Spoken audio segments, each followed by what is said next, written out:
So that's correct, and not just leave it blank and just assume that maybe it didn't get looked at. The other thing, Mr. Chair, is that's a draft now, but once it becomes final, it's a public document. So that's available to anybody in the public. So if you're right, I don't want my cell phone used, then don't put that on. Okay, thanks for that clarification.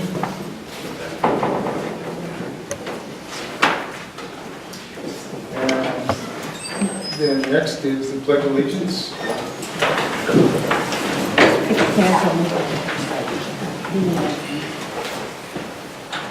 Pledge of Allegiance. To the flag of the United States of America and to the republic for which it stands, one nation, under God, indivisible, with liberty and justice for all. Thank you.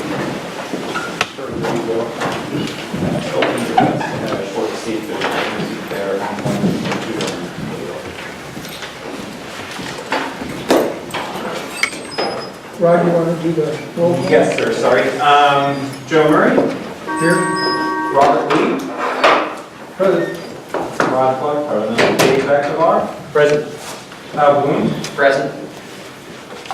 Cynthia Bork? Present. Jason Cross? Present. Mike Doherty, I think that's who we're trying to get on the phone. He's on the phone. Mike Doherty? Hello. Present. Cindy Kelly, and I think you said she's going to be absent. Shit. Ben Pacheco? Present. Okay, get close. Close. Okay. Ken Friando? Here. Diana Rion? Susan Scott? Tom Swanson? Present. Toby Taylor? Present. Jesse Watkins? Here. Close. Yep. That's right. Josie Paul? Here. Coleman Burns? Here. Daryl Wolf? And an alternate is attending for him, and it's... Correct, Bobby Beeman. And then the city of Port Angeles pending, but we have Mayor Downey here today. And so at your next council meeting, you will decide who's going to be the regular member? Next Tuesday. Okay. Okay, so with that, we have a quorum, and everybody accounted for but for one. Okay, if everybody take just a minute and review the agenda and see if there's anything that might be lacking or might be superfluous. And just to confirm, I see new people at the table, just to have a brief discussion, you can present, the people who know, present what's going on with the county council actions we have, and just to get them on record. Maybe do that before the public comments then? Okay. Yeah, whatever. Do you want to just do introductions so everybody knows who everybody is? Sure, that makes sense. Okay. Let's. I'm Joe Murray. I'm representing the SAF and I'm chair of the committee. Coleman Burns, I'm representing, I'm a resident of Joyce and representing the Icon Society. I'm Josie Paul, I represent the Sierra Club and Roberts. I'm Bobby Beeman, and I'm representing Plymouth Hospital District Number 2, Multi Medical Center. I'm Robert Reed. I'm appointed by Mr. Chapman in District 2. Jesse Watkins, I'm representing the Court of Port Angeles. Ben Pacheco, I'm Clallam County Fire Protection District 4. Jason Cross, I'm representing NOTAC. Dave Beckler, representing District 1, East Clallam County. Pat Blum, representing DNR. Toby Taylor, Looking Forest Coalition. Kenneth Friando, District 3. Patrick Dillon, Mayor, City of Port Angeles. We will just do it here next Tuesday. Rod Clark, the city of Forest. Diana Rion, Junior Taxing District's school lands. Susan Scott, Legal and Voting. Tom Swanson, Clallam County Republican Party. Cynthia Bork, Forest Service employees for environmental audits. Okay. Any other revisions to the agenda? Okay. Hearing none. Which, sir, the only one I was going to say is we could just put a bylaws and rules update somewhere at the very end. It could be in the next meeting, consideration of topics. Okay. And then, Mr. Chair, I just wanted to make a note so that folks are clear about the review items on the agenda, because we talked about it a little bit when we were just sort of prepping. The review of the maps, the inventory, the sustained yields, all the items under 6 and 7 here on the agenda. I think the intention is to discuss what sorts of information folks want brought back. But just so that no one's expecting, the only information that I've personally brought today for this meeting is the presentation that's been already circulated. So just so that no one gets mad at me when I say later on that I not yet have forced inventory, we want to get more clarity on exactly what folks are looking for so we can bring it back for future discussions. Okay, thank you. Anything else, Rob?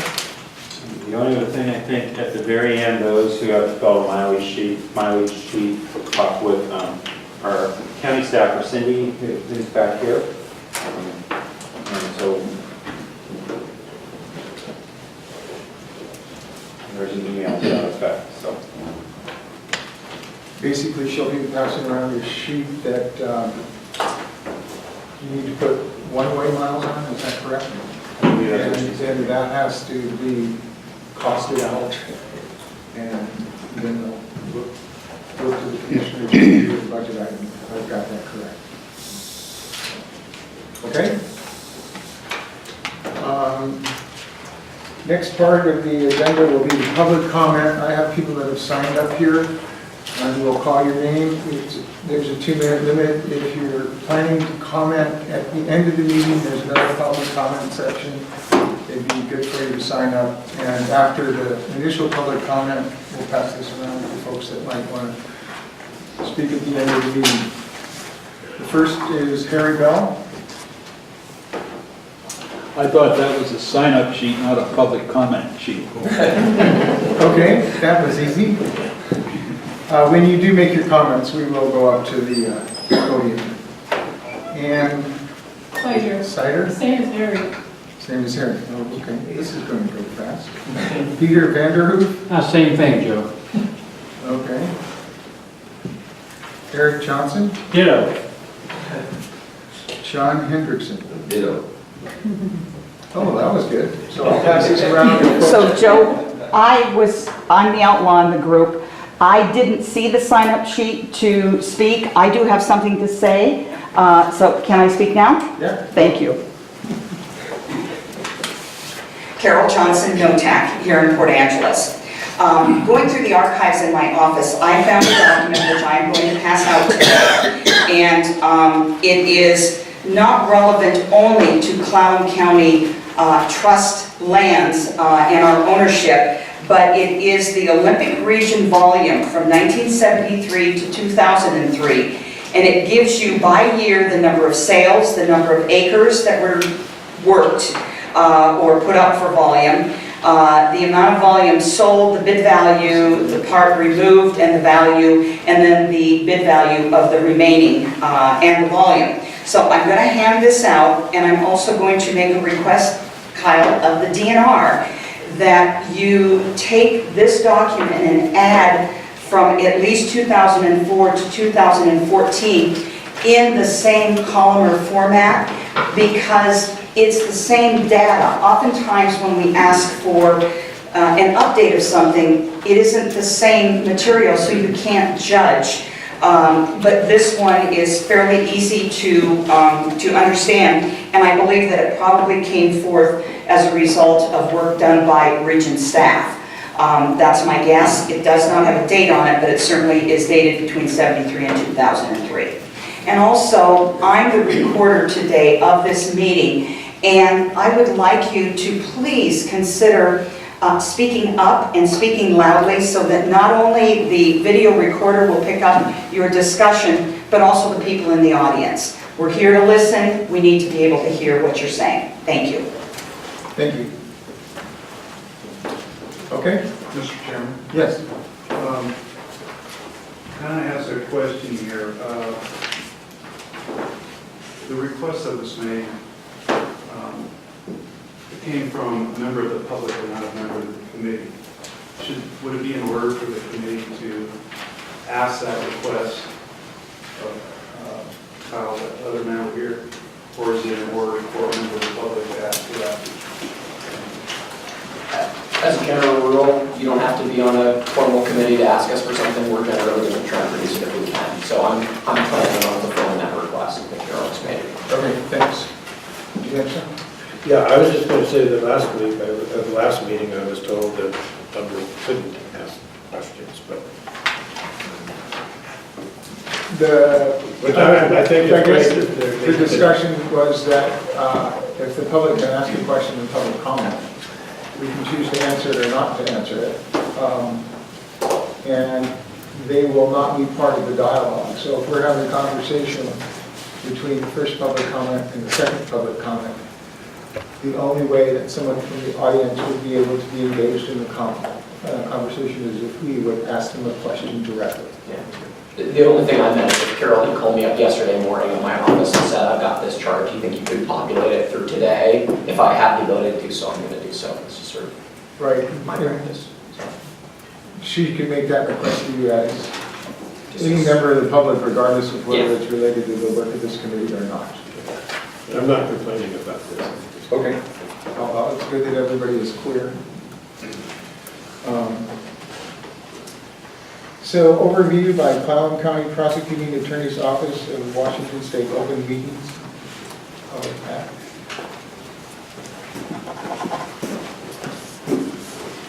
Good afternoon. My name is Christina Nelson-Gross, and I am the Civil Deputy Prosecuting Attorney for Clallam County. I am here to give you a very brief overview of the Open Public Meetings Act and the Public Records Act.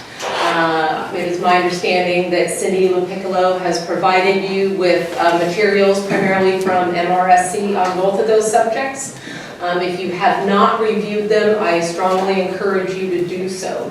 The Open Public Meetings Act applies to government bodies and includes such committees such as yourselves, where if there is a majority of you, for example, in this room or even at a coffee shop or anything like that, and you are talking about this committee or board business, you may be subject to the Open Public Meetings Act. If there is a majority of you sitting in a coffee shop and you are talking to members of the public, you could be construed as taking testimony in that venue. So I urge you to use caution. If there is ever a majority of you in any one space, the same thing could be said if you are engaging in email conversations in which there is a majority of you discussing this. The penalty for violations of the Open Public Meetings Act is that the decision or that action is void. So again, just try to be cognizant and aware of your actions outside of, and with respect to the Public Records Act, that is, my appreciation to Rod, because he touched upon that already, it is the presumption is that everything that comes into the government's possession is a public record unless there is some exemption that exists.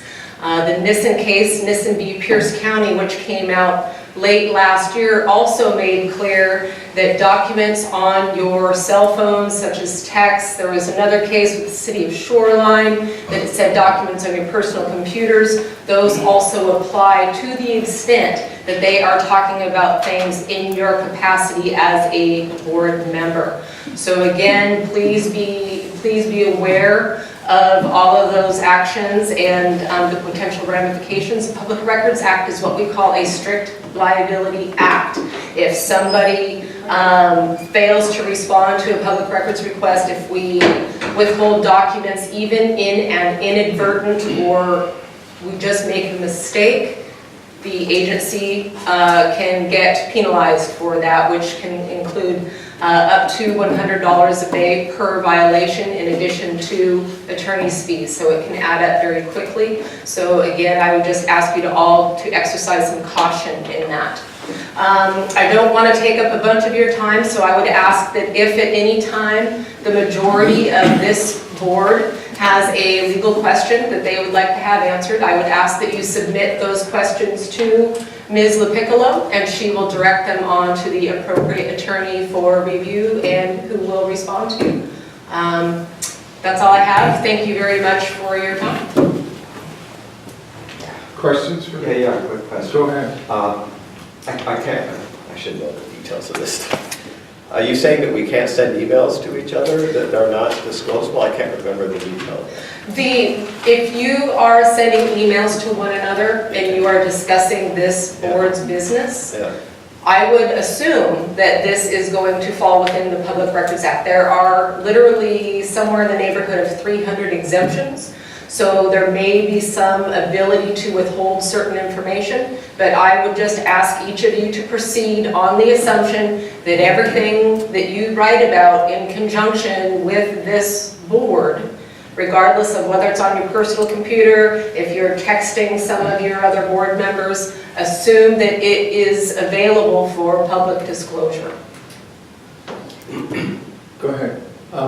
When you originally talked, you were talking about a majority of people getting together, and Toby asked just anybody, so I got confused in that. The Open Public Meetings Act is separate than the Public Records Act. The Open Public Meetings Act involves direction and decisions made by the majority of the board at any location. For example, if this entire group were to go out to lunch and sit at the table and you were to continue your conversations, that would be in violation of the Open Public Records Act. Or I'm sorry, the Open Public Meetings Act. Public records applies to each of you individually in addition to the entire group. Well, so when would that come into play, when the Open Public Records Act, when somebody asks for that information, or? The Public Records Act exists regardless of whether or not somebody requests it, okay? So that's what I'm saying. There's a presumption that everything that you write or that any document that you create is a public record. If somebody were to request those documents, then we would need to reach out to each of you and ask that you provide all of those documents to the county. Then we would go through each of those records and determine whether or not those records are responsive to this specific request. You would also need to sign an affidavit indicating and outline the details of your search. Does this mean that we have to maintain records of every communication with other members here? I'm not sure what you mean by maintaining records, but if they are in relation to your business in this board, they would need to abide by the county's retention schedule, and Ms. LaPiccolo could update you more on those timelines. Yes? And I was just going to say, an example of one of the cases where someone had an email, it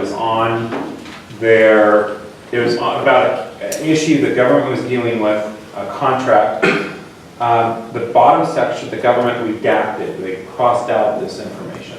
And it actually was the guy telling his colleague that he was going to head home for his wife's birthday party because he was already an hour late. And so the government redacted it, said it had nothing to do with that, it was a personal matter. And the government had to pay a penalty because that was an inaccurate, that was an improper redaction of that in that email. And it was a public record that's open to the public. So it is something I think a group of us who live it are cognizant of. The folks who don't, sorry, I mean, that is one of the disadvantages of serving on a government board. Yes. And again, that does not mean that everything that you produce will go out, but I'm just asking you to assume that everything that you have, all these documents that you have, assume that they will. That doesn't mean they will, just please assume that they will. Yes, sir. I have a tendency to take notes.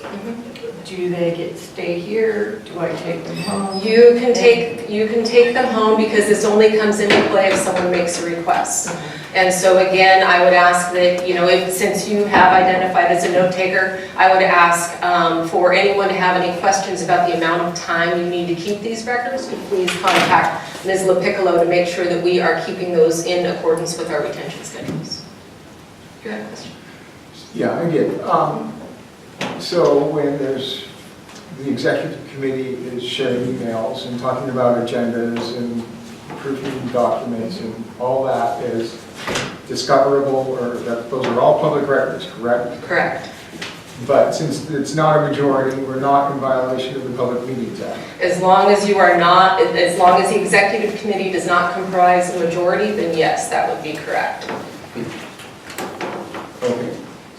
So for those folks who don't live this every day, when she talks about retention schedules, any record that you got that pertains to this committee that you actually have in your possession, when somebody sends an email that says, I want all records from all people related to this committee, you're going to have to turn that over. A retention schedule, though, is different for different types of documents. Correct. So transitory emails that get sent that are like, hey, is our meeting at 11 a.m. or 11:30, is going to have a different retention schedule than an email thread that walks in definitively in maybe an agenda or a decision that gets made. That has to be kept longer legally. So if you destroy that, you're in violation of the Public Records Act. So when she says talk to Cindy, it's that kind of guidance for folks who don't live this every day. It'll be helpful to you, lest you start keeping literally everything you've ever done with this committee, and you might be holding onto a whole bunch of records that you're not legally required to. Yes, sir. Records that are in our possession that we have through a whole nother capacity in life that have not been generated through any work on this committee, but inform each of us on the committee now that we would use to inform a discussion. Discoverable? Correct. And I want to caution you on discoverable versus disclosable. Discovery is a term of art that we use in litigation proceedings. Okay. Okay, so, and there's certain rules that attach to that, but we're talking about disclosable. Okay. You're Mr. Blum? Yeah, right? Kyle. Okay, so that, Kyle was kind of touching upon this when the individual board member indicated that, you know, there was, when you were talking about an individual request of the board member, and he indicated that he would respond and give this information. He's responding under the Public Records Act. Okay, so any information that he brings in or that you bring in within the scope of this organization, regardless of where it comes from, becomes a public record. So if there are proprietary information that you may have some concern with, I would ask you to exercise some caution before you bring it in. You know, because like I said, the presumption is that everything that comes into our possession is disclosable to the general public. And if it does not meet within very specific criteria for whether or not it can be withheld, which means the entire page can be withheld, we have to tell you about it, but we don't have to show it to you. Or redacted it, which is what Rod was referring to earlier, where, you know, you redact a piece or a portion of it. So there are very specific requirements that we have to follow. And so again, just please try to operate under the assumption that every presentation you make, every report or survey or study or anything that you bring, try to operate on the presumption that it will be a public record and it will be disclosable to anybody who requests Can I? So go ahead. Still, You're done. say we have a file cabinet at home full of documents that would inform our knowledge here, but have nothing to do with this committee, maybe through another capacity or employment or something like that. Because we're on this committee, does that mean that is requestable now, that somebody could? No, if you wheel in your file cabinet, yes, Okay. it becomes disclosable. All right, that If you answers. leave your file cabinet at home and that Yes. information stays at home, Yes. it's fine. Great, thank you. Okay. Thank you. My question was related to software. If you analyze some of this data with a piece of software, and you present the results of that analysis, I'm assuming the results of the analysis, the paper trail for the work would be public record. Does that encumber the software as well? That can be a tricky area. Some people say yes, some people say no. The difference between that is from our perspective, we would likely say yes, it includes that, but we would not be under any obligation to provide the requester that software that you would use. It would just be, you know, we could, if somebody were to request something very specifically as to the software,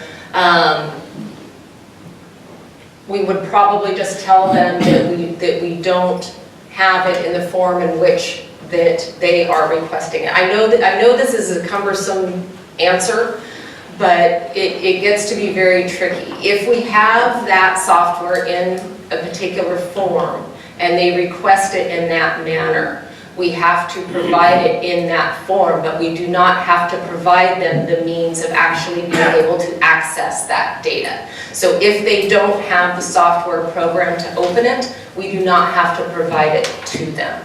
If they just ask a general question about,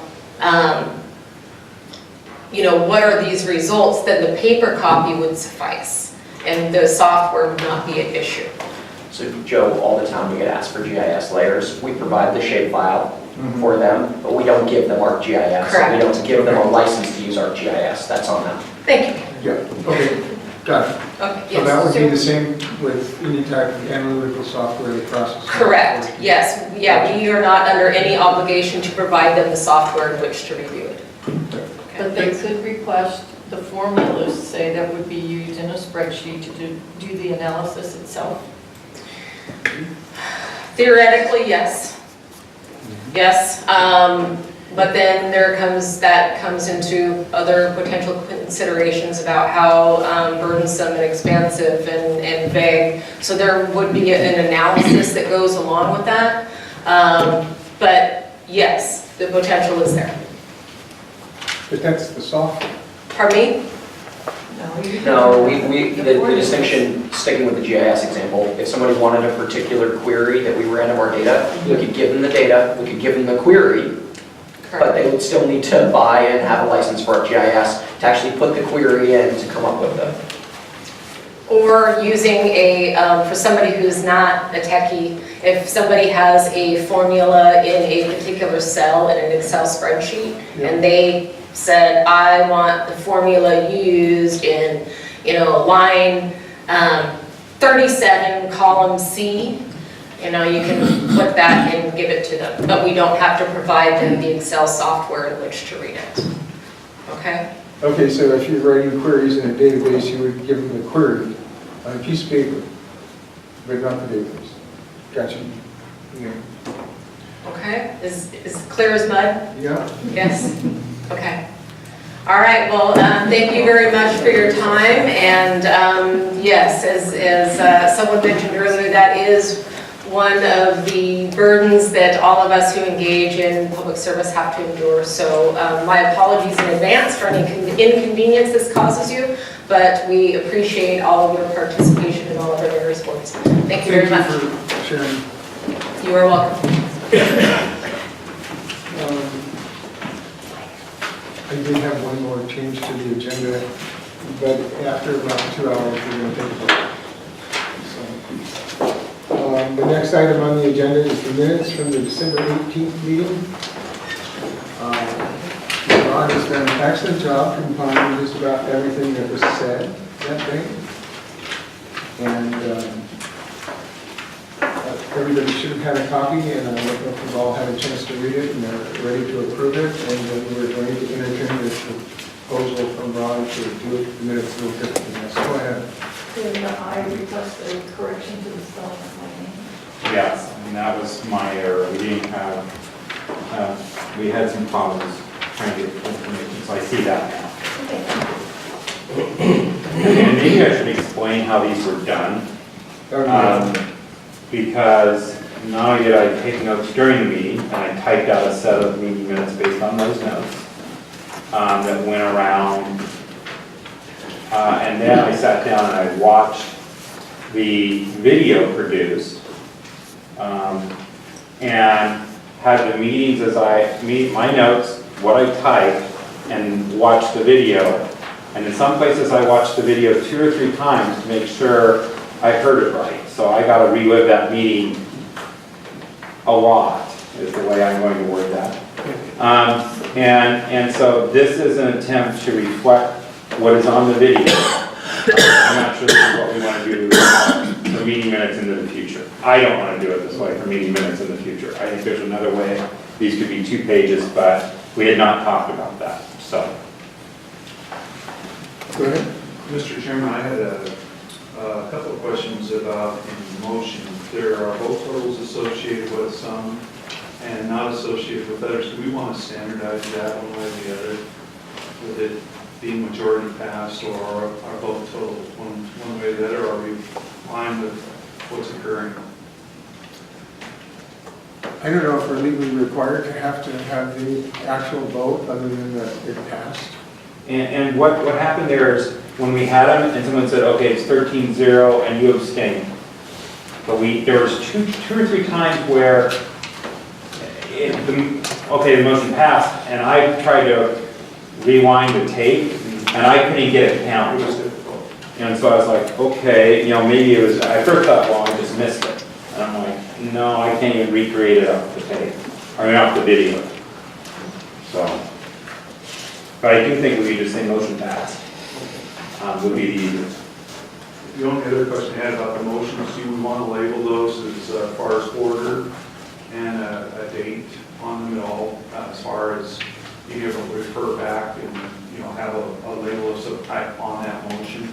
I just say that because as the recording secretary from my previous life, president, what that would be. So for reference purposes, he had a label for a date and a number upon those motions as they occurred. Thank you. So the intent there would be to have a complete record of all the activities in terms of motions that have passed? Correct. And it gives you which would be separate from the minutes? No, they're contained within the minutes. You can do it within the minutes, you can do it at the beginning or at the end.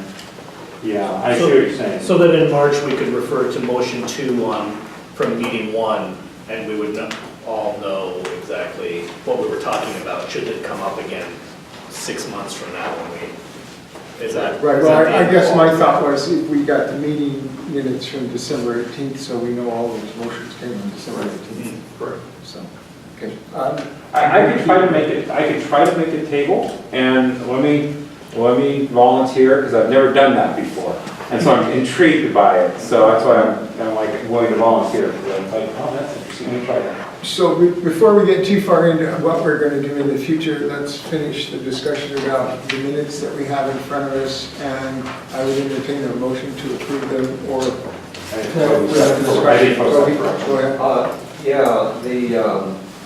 The discussion of the executive committee, Rod and I talked about this a little bit. I can't remember what page the first reference to it was, where I said I didn't want to be on it. The top of page 6. But then the first full paragraph right below that establishes the executive committee.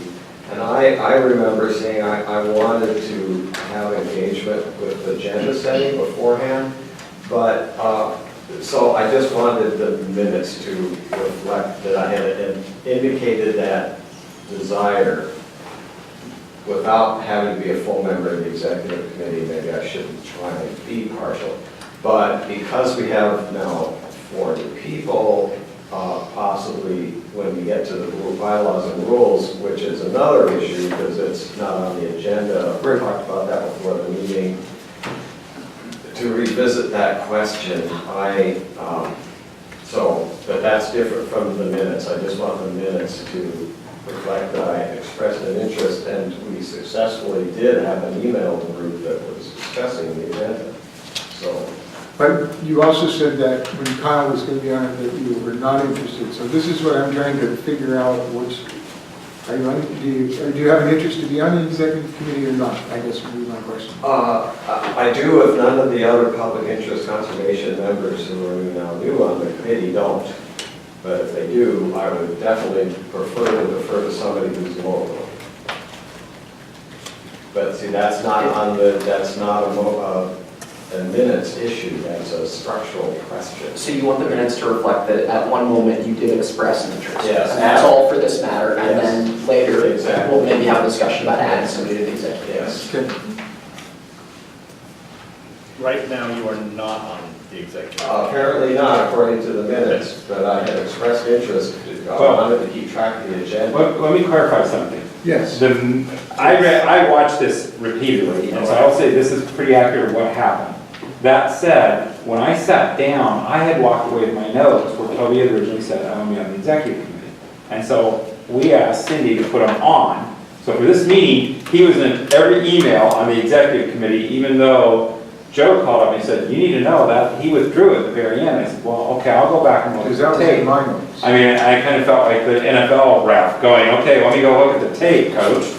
And the tape showed, Toby said, oh, well, if Kyle's on there, then I'm going to withdraw. And I think what he meant is withdraw from dealing with all the other stuff, but he had originally said he wanted to be involved with the agenda. But the whole discussion was whether or not to be on the executive committee, including creating the agendas. So I think I would just make a note here that says Taylor withdrew his interest on being on the committee, and put in parentheses, but had retained a desire to be engaged on the agenda set. I think that would be a fair way to word that, in parentheses. To the minutes that we would like to see. That parenthetical would be a good addition to the minutes to approve. Okay. Does that make Toby a member of the executive committee? No, we need to address that issue. We need to address that maybe somewhere else, but right now, he's been on it. And Right now, we're trying to get minutes approved and edited. So Mr. they Chair. reflect what happened. Mr. Chair, I move approval of the minutes as presented with the addition that Rob just mentioned. I would like to have one question in the minutes before we. We gotta have a second first. I'll second. Okay, discussion. Go ahead. These minutes are really good. I want to thank Rod. I appreciate you taking the detail on that. On page 3, middle of the page, there's a mention where Toby brought up the idea of having co-chairs so that we have public interest chairman as well as more vested interest. And it doesn't say what happened to that. I believe Commissioner Peach did it. No, there's a resolution, and a resolution, as I recall, I'm going from memory, and I know he was in the room, so I don't know if he's still here. Now you gotta go. And I need to pull the resolution, but he said something, well, the resolution says there'll be a chair, vice chair, and secretary. And it's what I recall. That's right. And it may not say that here. Yes, my memory was basically ignored and not acted on. I think it would be a helpful addition to what happened then, because otherwise these minutes just leave it hanging about particular point what happened to Toby's request. I think that it was like Rod said, that since the resolution from the commissioners didn't include co-chairs, they did not include co-chairs. I don't have a problem with that, but I just think the minutes should reflect this.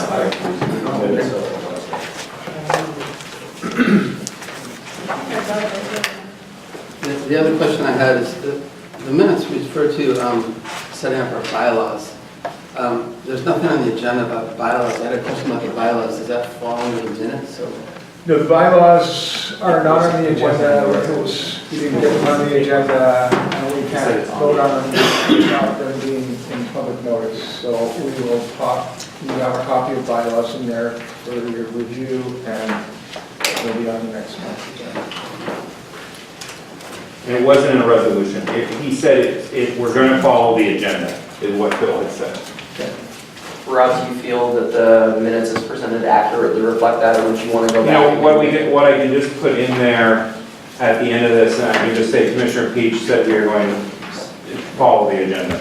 I believe that's what was said. I thought it was a resolution, but it's not, it's the agenda, and I have a circle around that. So, Mr. Chair, I'll take that as a friendly amendment to my original motion. So the minutes as presented with the tweak to reflect Toby's interest in the agenda and the tweak to reflect closure on the issue of vice chair. Okay, is Steph comfortable with that? Yes. Okay. Any other discussion? Hearing none, all those in favor of approving the minutes as amended? Aye. Opposed, same sign. Motion carries. Thank you. Mr. Chair, before we leave the agenda, can we talk about the meeting minutes from here on out? Because I'm not sure I have 8 hours to devote to this again. There's a thing called action and summary meetings. Those are usually what you see from your city councils. And what it would be is like we'd have here, you know, motion made by Blum to approve the amendment, seconded by Rion. Discussion included a request to correct the name, clarify they were on the executive committee, and the issue of officers. And if I would try to write down who did that, and that would be it. I would not try to do the give and take that was there, and then move on. It will be shorter. I'm not convinced it'll be not one page, that someone asked. But if we try to do this motion passed and seconded table, that I'm very intrigued by, that might be something you can go to real quick and work that out. I might try to do it by meeting minute page number. And there should be a way to allow to document by maybe request specific discussions.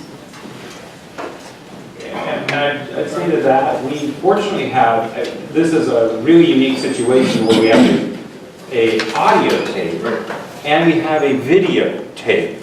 And I've never really been in that situation where I could watch the video, and if I had to also compare it to an audio, I did do it this time. We do have that. I understood your question, your comment a little differently. So are you asking for more of the discussion on the agenda items to be presented in the minutes, or are you asking if something is added to the agenda that is being included in the minutes? Is there a mechanism to include the detailed discussions if we decide if there's something there that we need to have in the minutes? I suppose you can go back and review them if you said they have to be in the minutes. But are these tapes public record? They are. I think what you're trying to see is there's a Paper clip. I can try on the discussions to put a bit more, but I don't think we're going to have, like in Kyle's here, I'd say Kyle did the discussion of X. I'll try to, I'm not going to write what he did, I'll say see the attachment. And then if people raise questions, I'll try to capture that.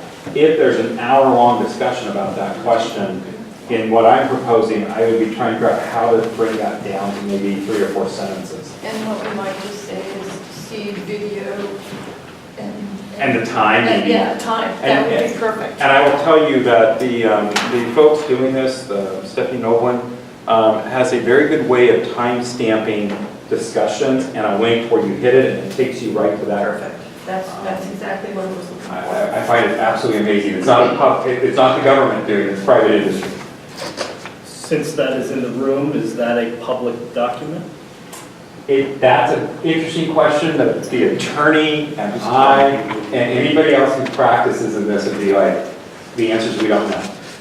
We would try to make a request for it. But there's an audio that... There's an audio that is the public record. Then go with it, I would say go with the Cliff's Notes and just put it, say, see audio at X, and when we need clarification, and we can go back in, but for the purposes of minutes, I don't know if we need a motion, but I would say go with the Cliff's Notes. Can you define for me what a minimum amount of work would be to develop the minutes? Would it be decisions and motions? And is that would be, I mean, the bare minimum would be call to order at 12 o'clock, flag salute, roll call, and then it'd be motion to approve minutes, Blum, Rion, pass.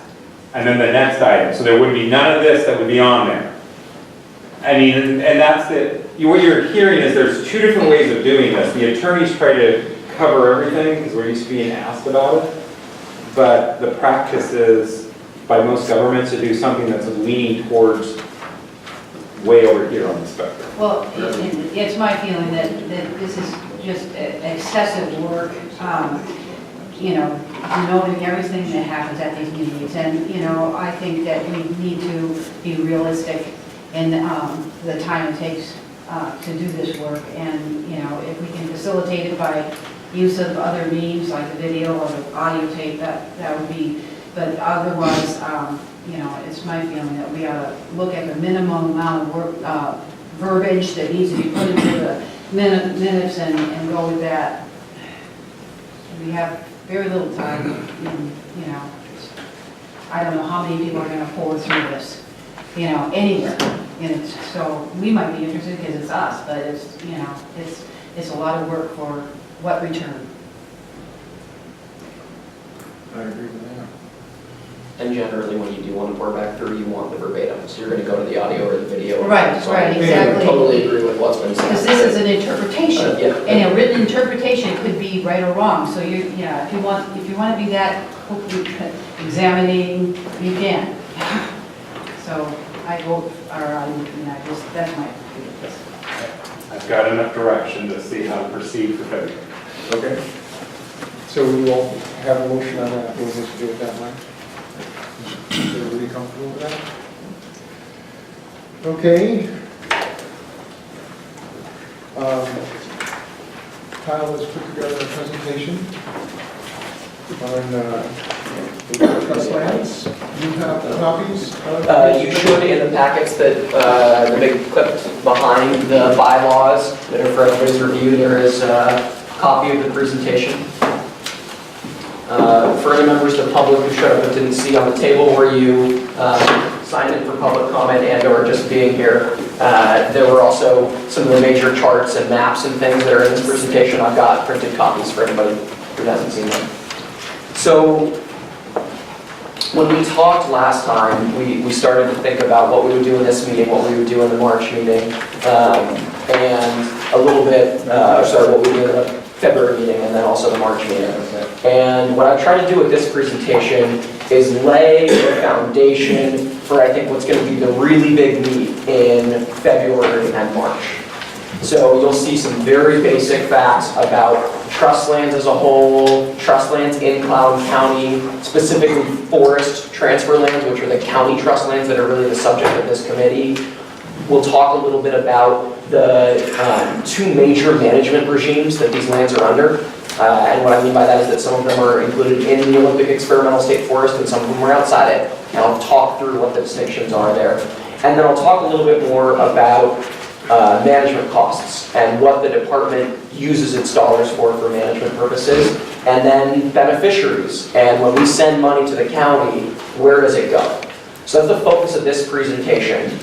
Next month, the February meeting, I believe all agreed that we wanted to really focus on the restrictions to DNR harvest.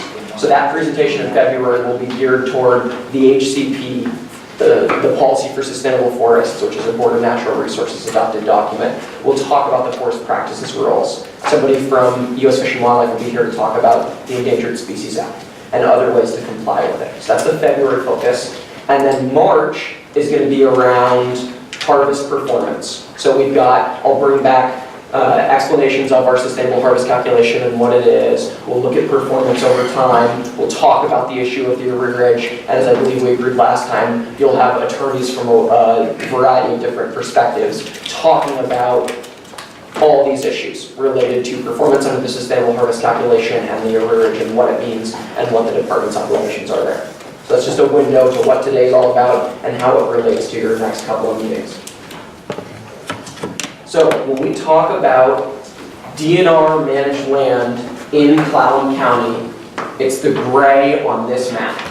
You can see the county line, so I guess the very bottom end of this, the gray is DNR managed lands in Jefferson County, but I think everyone's pretty familiar with that county line. So anything north of it that's gray is DNR managed lands within Clallam County. It's about 161,000 acres. That is not all the subject of the committee today, and I'll get to the sort of distinction. Regardless of which particular patch of trust land that you're talking about, we, DNR, believe that we have a fiduciary responsibility to each of those beneficiaries, whether it's Clallam County, or whether it's the common school beneficiary, or whether it's the other beneficiaries of our land. And that fiduciary responsibility carries with it several duties, and these are all governed by trust law. So this is not a unique situation that DNR's in. This trust relationship between a trust manager and a trustee is common in many other settings, so folks might be familiar with it. And these bullets are the basics of that. So our obligation is to generate revenue and other benefits for each trust in perpetuity. We need to preserve the corpus of the trust. What that tends to mean for us is don't dwindle the asset over time. right? It's not just about cash flow in the near term, it's about cash flow over the long term. And so we want to maintain a fairly similar acreage over time. It's one metric, it's not the only one, but it's a useful one for helping check ourselves to make sure we're preserving the corpus of the trust. I'll pause right here, by the way, and say if you've got questions along the way, just stick your hand up and we can take them as we go. I looked that up, and a good way to think about it is principal value. Yes, So absolutely. If you invest $1,000, you want return on your principal versus return on your principal. You want to protect the principal value. Absolutely. I thought that was a Very good way of explaining it. Exercise reasonable care and skill. Act prudently to reduce risk of loss. Undivided loyalty is a big one, and my next slide gets into that a little bit. And then act impartially with respect to current and future beneficiaries. This is really the sort of present versus future, and it comes in play a lot. So when we talk about the HCP next month, this language around current and future beneficiaries is a big deal that we'll talk more about.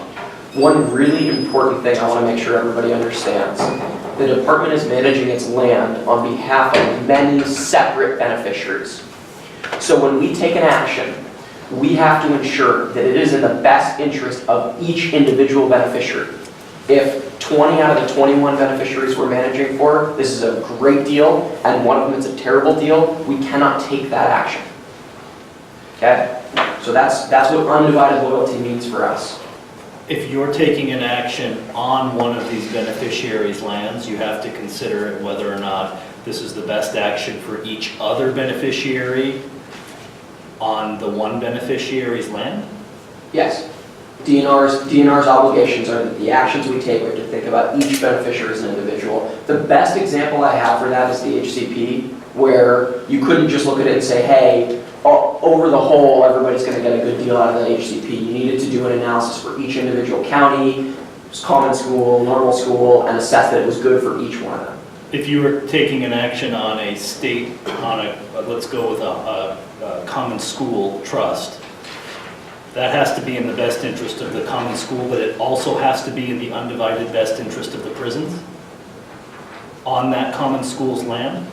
If it's an action that can demonstrably affect those, I mean, I think there's probably a minimum threshold there, but if there's an action that the department's taking that somebody could demonstrably argue this action that you just took is not in the best interest of me as a beneficiary, then yeah, they could come and challenge that decision and say, that action that you, the department, took was not in my best interest as a beneficiary, therefore you violated your trust duty.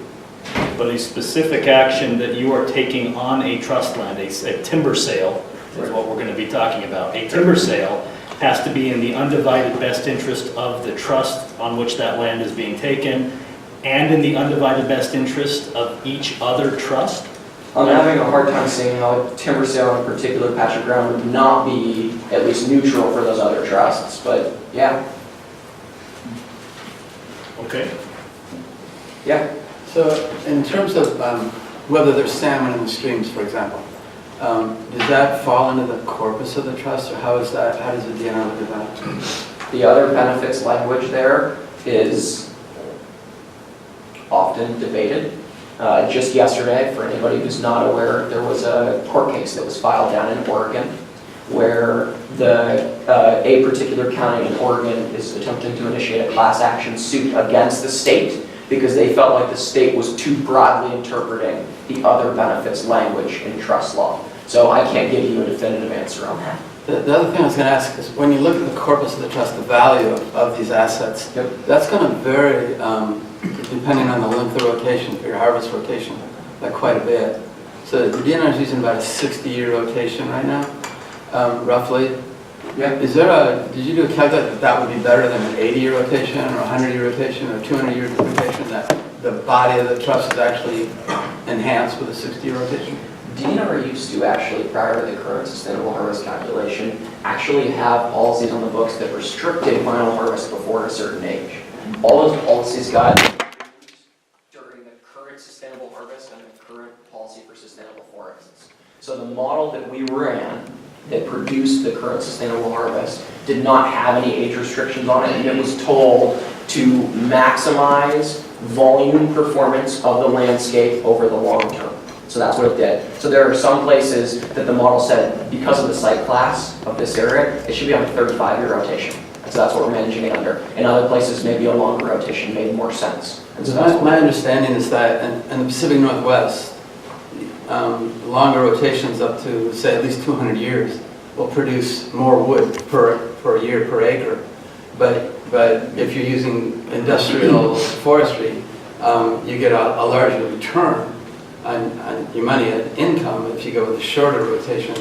But that it seems to conflict with the value of the trust and the amount of wood you're producing versus the income.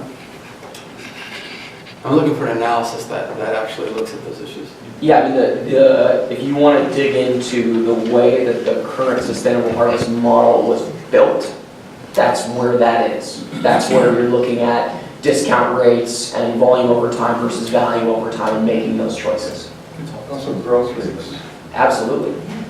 Absolutely, yeah.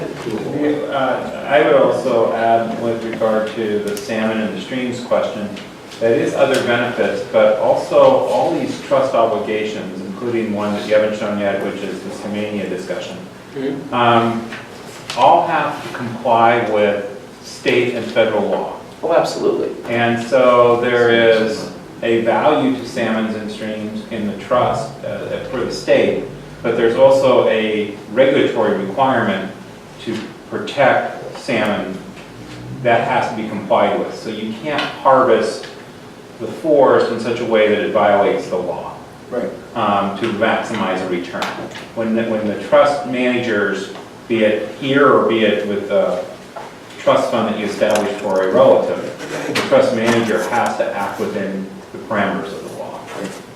Well, that's the part I don't understand, because I think if you brought in a fish biologist, they would say, if you want to maximize the amount of production streams can do in terms of salmon, you wouldn't do any logging. I disagree. I don't think a fish biologist would say that. I don't think a fish biologist, that's a tough one to state as a fact. As a fact, I think that's wrong. That's also not part of this discussion. Those regulations have been made in a separate venue through the adaptive management process, through the HCP process. So it's our purview to say that the regulations are what they are. They will change how they change. And that's really not part of our discussion. Well, it's part of Kyle's discussion, because he's talking about the value of the trust and all these other assets, which would include, not just timber, but salmon and other values. I agree with that, but those are covered under the law. So in the decision-making process, just use your database for an example, all of these details are going to be represented in that database and will influence the final outcome. The salmon, if the terrain is one way, you need a longer harvest. If it's another way, you need a shorter harvest. So this database with all these formulas that I mentioned earlier is not trivial. It's a huge. Yeah, so just so that I'm clear, the model that we have for the sustainable harvest calculation, yeah, we just lost Mike. The value, or the model that we have for the sustainable harvest calculation is an economic model. So it's looking at forest growth rates, growth in yield. It's looking at discount rates, financial performance. And it's making the right economic choices over the long term. I did not mean to insinuate that other benefits like recreation or clean air or clean water or salmon, none of that is folded into the sustainable harvest model. The Board of Natural Resources then has its trust obligations. And when it makes a decision, it takes into account the information that economic and financial model is telling it with any other information that they want to look at to make its decision about how they want to manage trust lands over the long term. I'd like to try and summarize, looking at the top line, the trust, the word trust. The dimensions that we're talking about here can be very clearly stated. The differences are that the state has, the DNR's trust is not exactly the same as the trust when somebody dies and you establish a trust. They're different. That kind of trust is fiscal 100%. Your trust has those other benefits in it. So there's two differences. There's private industrial forestry or even an individual who might want to maximize the net present value, which from the perspective of public interest might ignore some of those other benefits. That's one difference. The other difference is, well, that's the main difference, and that's what we are here arguing about, is where that balance is.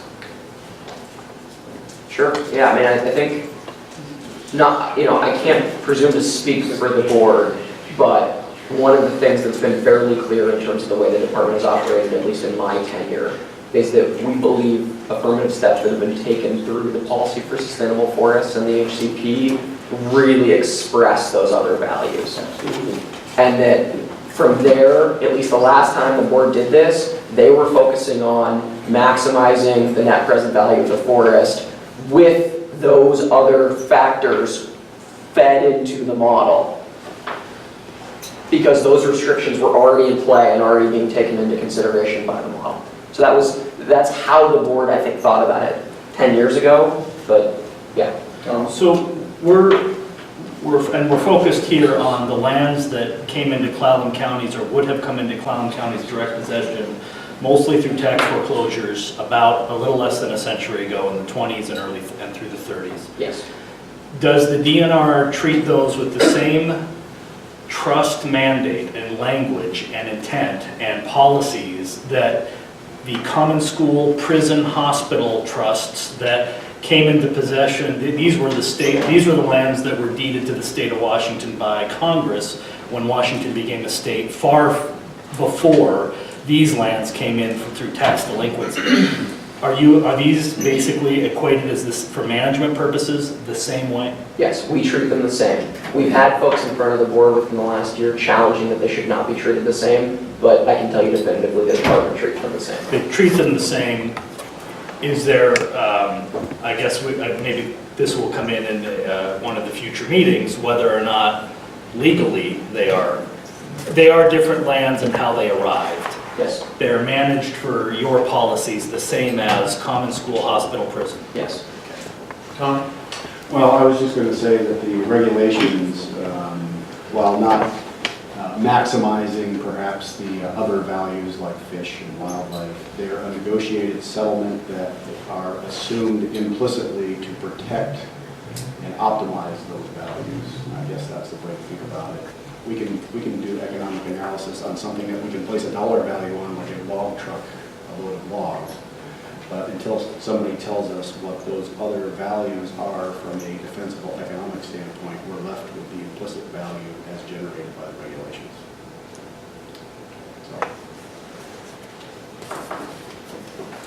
Kyle, are those further defined anywhere, or is that it? And what you're looking at is it? Case law. Okay.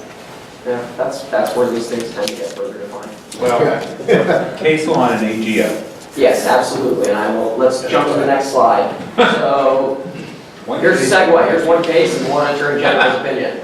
So, one of the foundational pieces of case law that the department relies on in its thinking for how we go about making our decisions was a Supreme Court decision that was made back in the early 80s.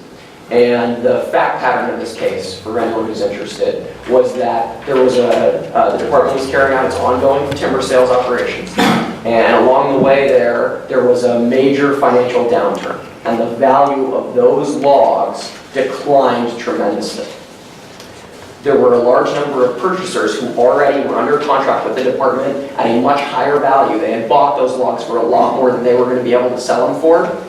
They came to the legislature and said, legislature, it is not in the state's best interest to have the timber industry financially crippled because we're going to sell these logs for much less than we bought them for, and then some of us are going to go out of business, some of us are going to be in financially tremendous pain. You should be forgiving these contracts because it's in the best interest of the state to do so, for all the economic benefits that we, the industry, provide to the state.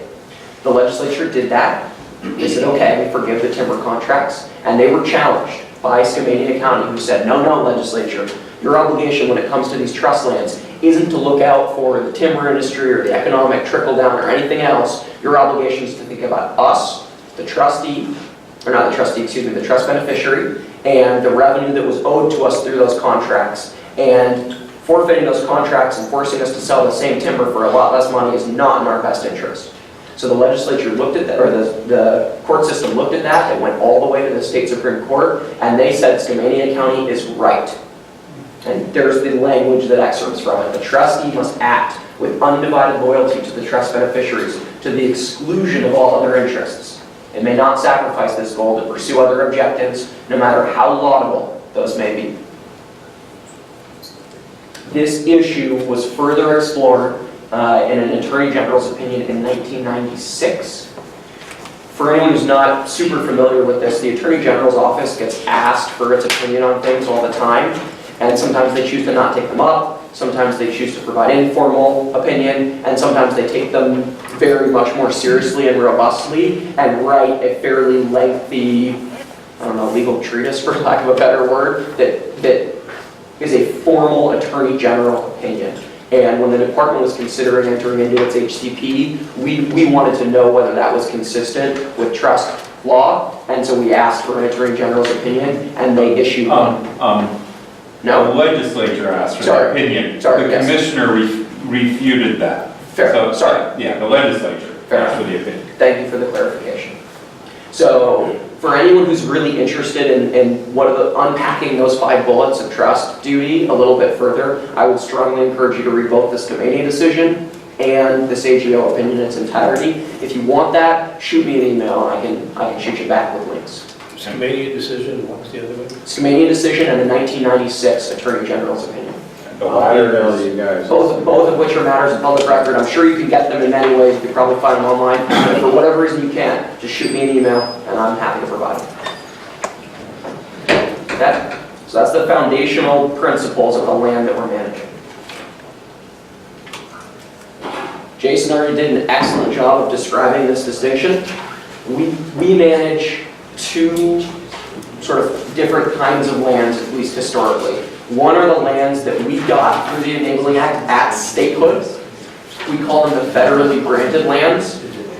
And the beneficiaries of those are the Common School, which is K-12 construction, UW, WSU, Eastern and Western and Central Washington universities, the penal institutions. There are a variety of beneficiaries. But those lands came to us at statehood. Then a number of years later, as Jason said, through tax foreclosures in the 20s and 30s, there was a whole bunch of land that the counties found themselves with in that time period. And the decision was made at that time to put all of those lands that came through tax foreclosures under the department's management, and we manage them with the counties as a beneficiary. And I'll show maps and things to show you how this all plays out, but there's those 2 different pieces of history are how we came about having these different lands that we manage. And as I already answered Jason's question, we treat these the same in terms of what our fiduciary responsibility is to those beneficiaries. But I think it's important to note, and correct me if I'm wrong, that there's a specific in the transfer lands. They're specific to Clallam County, Jefferson County, Lewis County, all of the counties that have trust lands in this transfer have a specific. It's a really good question. So if I harvest Common School land in Clallam County, it goes into the Common School construction account. If I harvest Common School land in Skagit County, it goes to the Common School construction account. If I harvest state forest transfer land, state forest land in Clallam County, that's always going to go to Clallam County. Where the land is who the beneficiary is. And so just a clarification question, just so folks understand. The 160,000 acres you mentioned at the very outset. Yeah, it includes both these categories. Includes both of those. Yes. My second is a historical point, and I'm going to point at Jason because he actually was the one that helped me ferret this out. So the state forest lands, the reason those were tax defaulted is an unintended consequence of a piece of legislation. The Reforestation Act that required timber landowners to replant their land after harvesting was 1929, I believe, and the first tree farm in the United States was in Montesano in 1941. So from 1929 to 1941, it was not economically viable for a company, a private landowner, to replant. So they would cut, and they'd say, why replant and wait all this time when I can buy fully grown timber next door? They would hand the deed back to the county and say, you can have it, it's yours. And then they would, and then in 1941, it finally, somebody with the last name Warehouser said, but we better start growing these things because we're running out. And that's generally how those lands are run and why.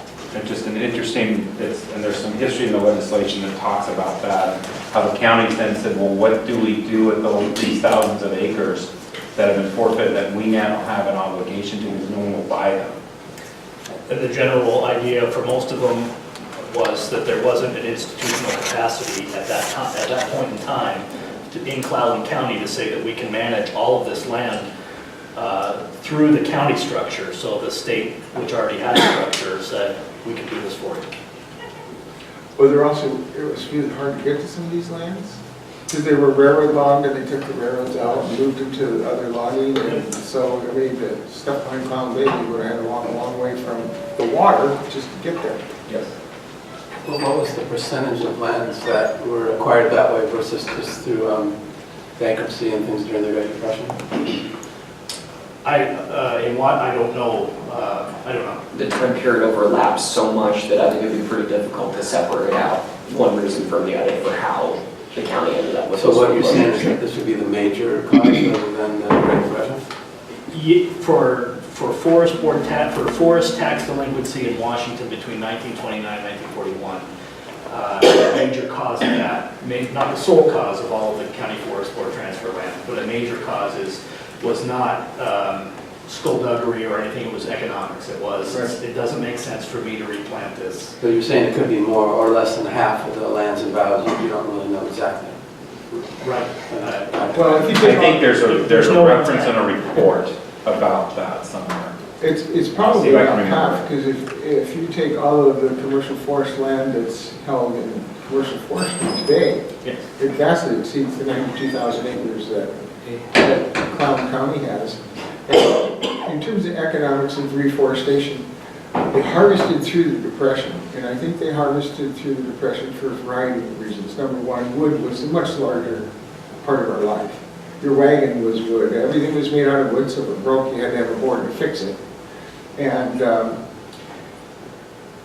the cost of producing a second forest was prohibitive in the light of what they were selling the wood for and what wood was available. Like you said, just go next door, you got another piece of wood, so that's partly why they gave it back. There's no, in any of the tax delinquencies, there'd be no recording of a why, just that they didn't pay it, and so the county took it back. But not necessarily a hardship or just saying, we're not going to.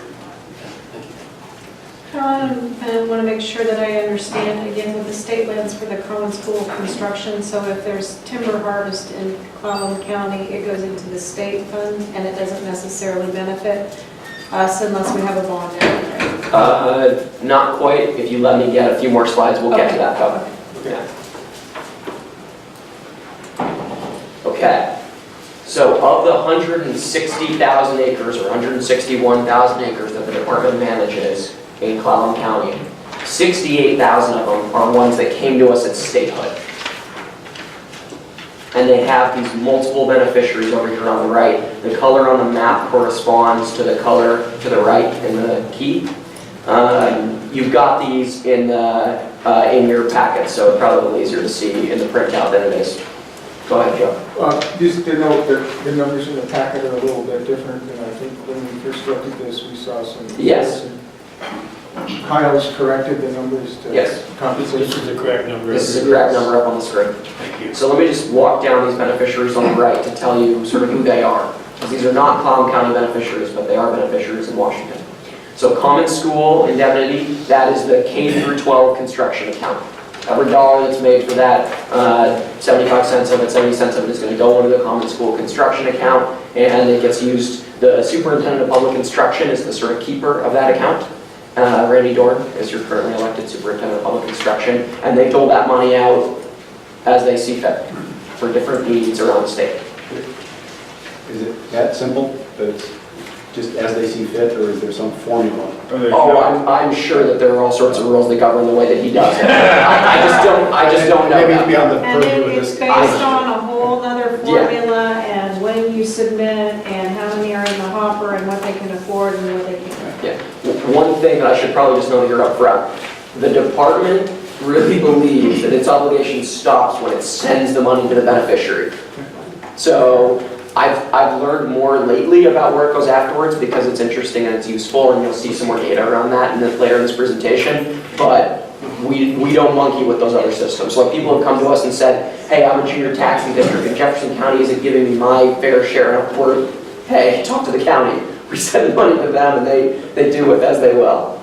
Yeah, Okay, I gotta end that Belcher myth.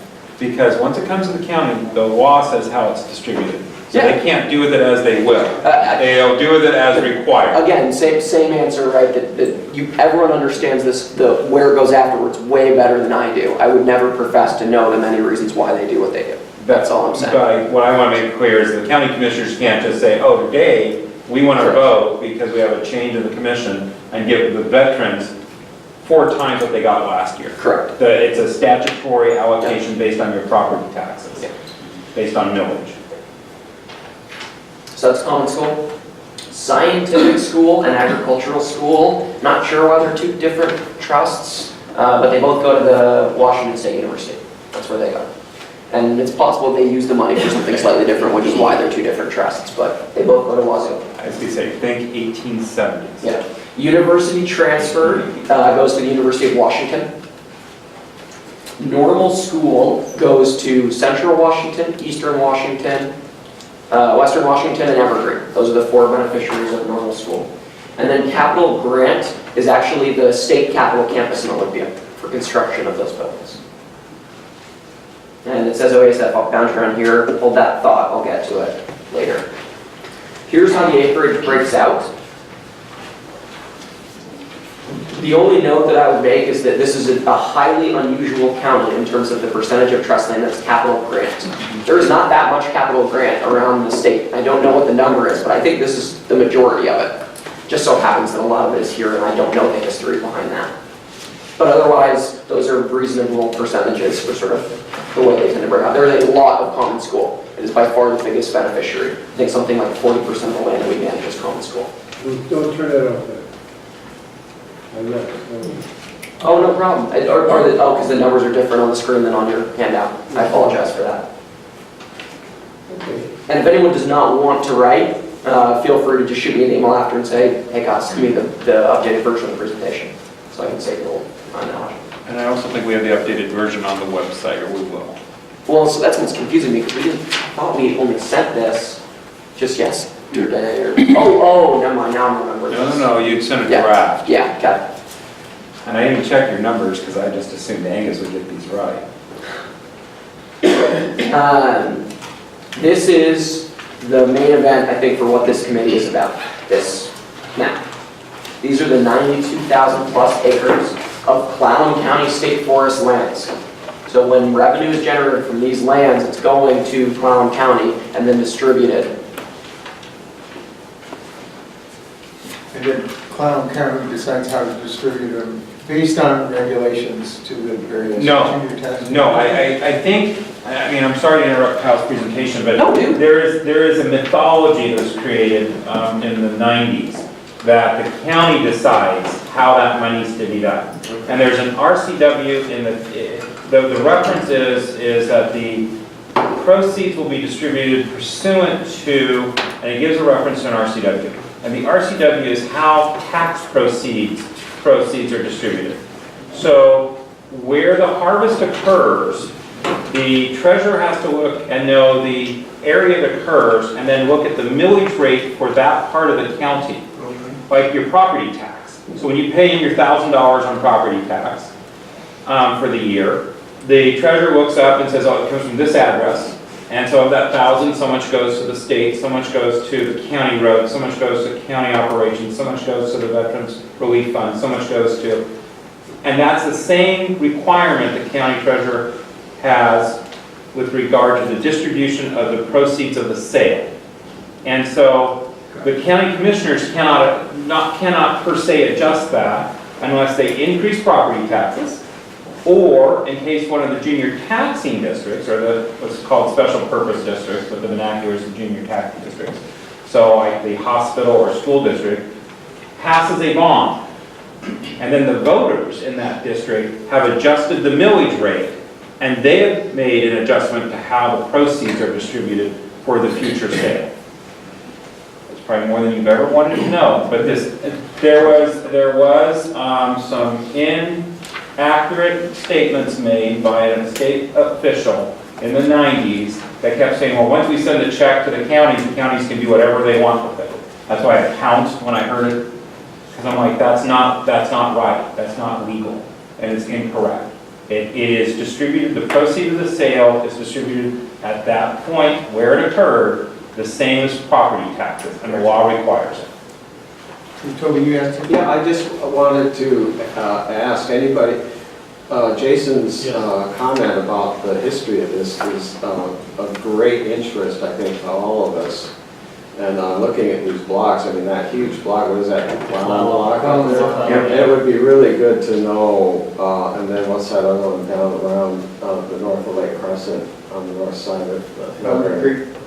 It would be really good to, if anybody has information on that background, I'd sure like to see it. Well, the Clallam block has some different owners that were in there. Goodyear Nelson comes to mind. And I think there might be some Blowdell land that was in there too. Yeah, I think that's right. It was Blowdell and Goodyear Nelson. Goodyear Nelson and Blowdell, and I don't think you can argue bankruptcy as well. I think that was the harvest, and we are not replanting. Correct. And I do think what Jason's statement is right, but I don't think I've ever seen it tied back to the actual individual lands received, Toby. Let me make an inquiry to a friend who loves this type of work. It would make a colorful story. And see whether or not she can find a reference to it. Well, there used to actually be newspapers that did some coverage. That's what she loves. That's why I have a friend. And I've already asked her to look for the arrearage newspaper articles in the 1980s, so let me see if you can find this one. Of every timber dollar sold or purchased, is that 70 or 75 cents? It varies over time. It has never exceeded, or it has never been less than 75 cents going to the Clallam County beneficiary. It's never been less than 20? It's never been less than 75 cents, so the department's never kept more than 25 cents on the dollar. Okay. So this is just a bulleted list of where this money goes once it goes to Clallam County. I'm sure there are a lot of folks around the table who know this way better than I do. But this is just a sense of who then are beneficiaries. Is that the statute you're talking about, Brian? I think if you go to that one, it says in the same manner as general taxes, and then there's a reference to what that means elsewhere, and it's in 83, Toby, is what's coming to my mind. I'll try to find it. Is timber excise tax a general tax? Are timber excise taxes that also, a portion of which also come back to the county, are they treated and distributed in the same way by the county? I'm going to say I think so. I purposely went to tax class for one, and then I said never flip it again. Okay. But I will ask Celinda, because Celinda does an annual report, and there's a thing in Celinda's last annual report, which is really well done, that kind of explains that question. All right. And I'll see, maybe we can get a copy of the last one just added to the website and distributed to folks. I think it's important that people know that the timber tax is not specific to these lands. The timber tax It's all land. is all lands timber. that are harvested except for federal. Yep. Yes, buyer pays 5%, Yes. of which 4% comes back to the county. Right, but I just wanted people to realize that that was a much larger pool of taxation funds than just what comes from these Yes. lands. All private lands, small and large, pay that. Jason, our gut reaction is yes, but I want to check this. All right. And it's again based upon where the harvest occurred. Because I think even the city of Forks once got timber excise tax and we didn't know where it came from. And we realized, oh, someone harvested the 5 acres right at the end that we just annexed. Okay. So this is a chart and graph to show you, or a chart and table I should say, to show you just an example of how this revenue then gets distributed. big caveat here. The percentages here change year by year depending on the locations of the DNR harvest. Okay? So the way that this money gets apportioned from the county out to the junior taxing district is different if we're harvesting on the west end of Clallam County versus the east end of Clallam County in terms of who those junior taxing districts that receive the money. But this is just trying to give you a sense of about how that money then gets distributed. So in fiscal year 2014, the revenue that came in totaled $7.7 million, and you can see how it went out. A couple of notes for folks who might be wondering what some of those categories on the right are. State school levy is actually money that goes into the general fund, the state general fund, but it gets earmarked for education purposes.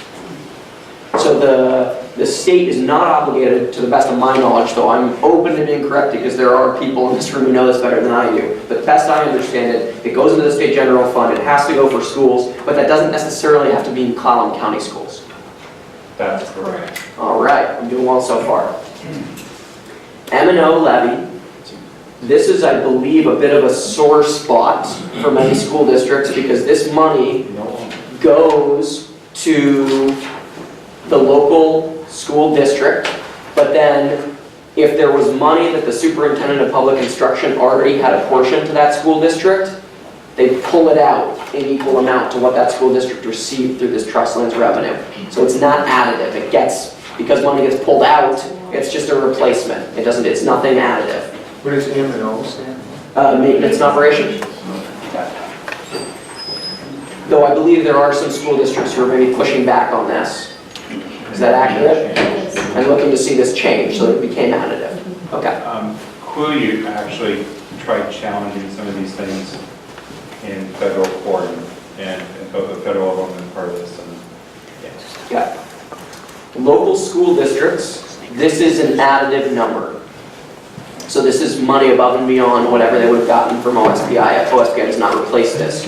Really important caveat to this, and I'm not sure why this is the case, but if you don't have a bond in the school district where the revenue is generated, you're not entitled to this. Okay. And I don't know why. Go back to my discussion about the proceeds are distributed according to your property taxes. Oh, okay. So the only way you can distribute this additive is if you have a bond, I'm going to say levy, but and that because you collect millage for that, for the bond, not the levy, for the bond. You collect a millage for that capital, you then get timber proceeds. If you don't have a bond in place, when the time of sale occurs, then you do not get that for that. And many of the districts who collect this for bonds, use it to pay down the bonds early. Taxpayers homeowners, taxpayers are on the hook to pay off a bond in their district. In its full no amount. matter what. Correct. Every timber sale pays that down faster. Correct. Yes, and reduces their burden. And then increases, In presumably that, we don't speeds ever up know your where it's going to ability. be, so it's very difficult for school districts to set a tax rate. We do a very conservative number, and if it comes in more than we usually end up paying off our bonds sooner. Yeah. Okay. So give you an example. If Port Angeles School District puts out a bond to the voters, the voters turn it down. So there's no bond. Yep. There's no new school. And we have a bang up here in the timber sale business. We have a lot of timber sales that generate a lot of money. All that money goes to Olympia, and none of it comes back to Clallam County. I believe that's accurate. That is correct. That is absolutely correct. Even though it's coming off of county trust lands. Even though it's coming off a county trust. For that school capital improvement, and unless they had a bond, it is going down to Olympia. In theory, the argument Olympia says is, but a large portion of our budget goes to schools, so you got your share back. So if you have a bond, the year you have the bond, you get funds, do you get money every year you have a bond in place? Every year you have a bond in place, and trees are harvested in your district. Yes.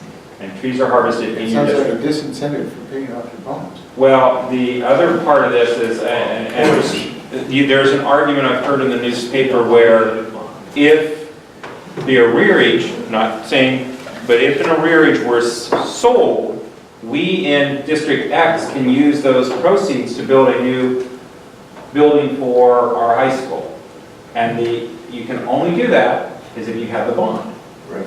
You only get the money if you have the bond, Catch-22. which is probably why Forks has always had a bond. We pass ours.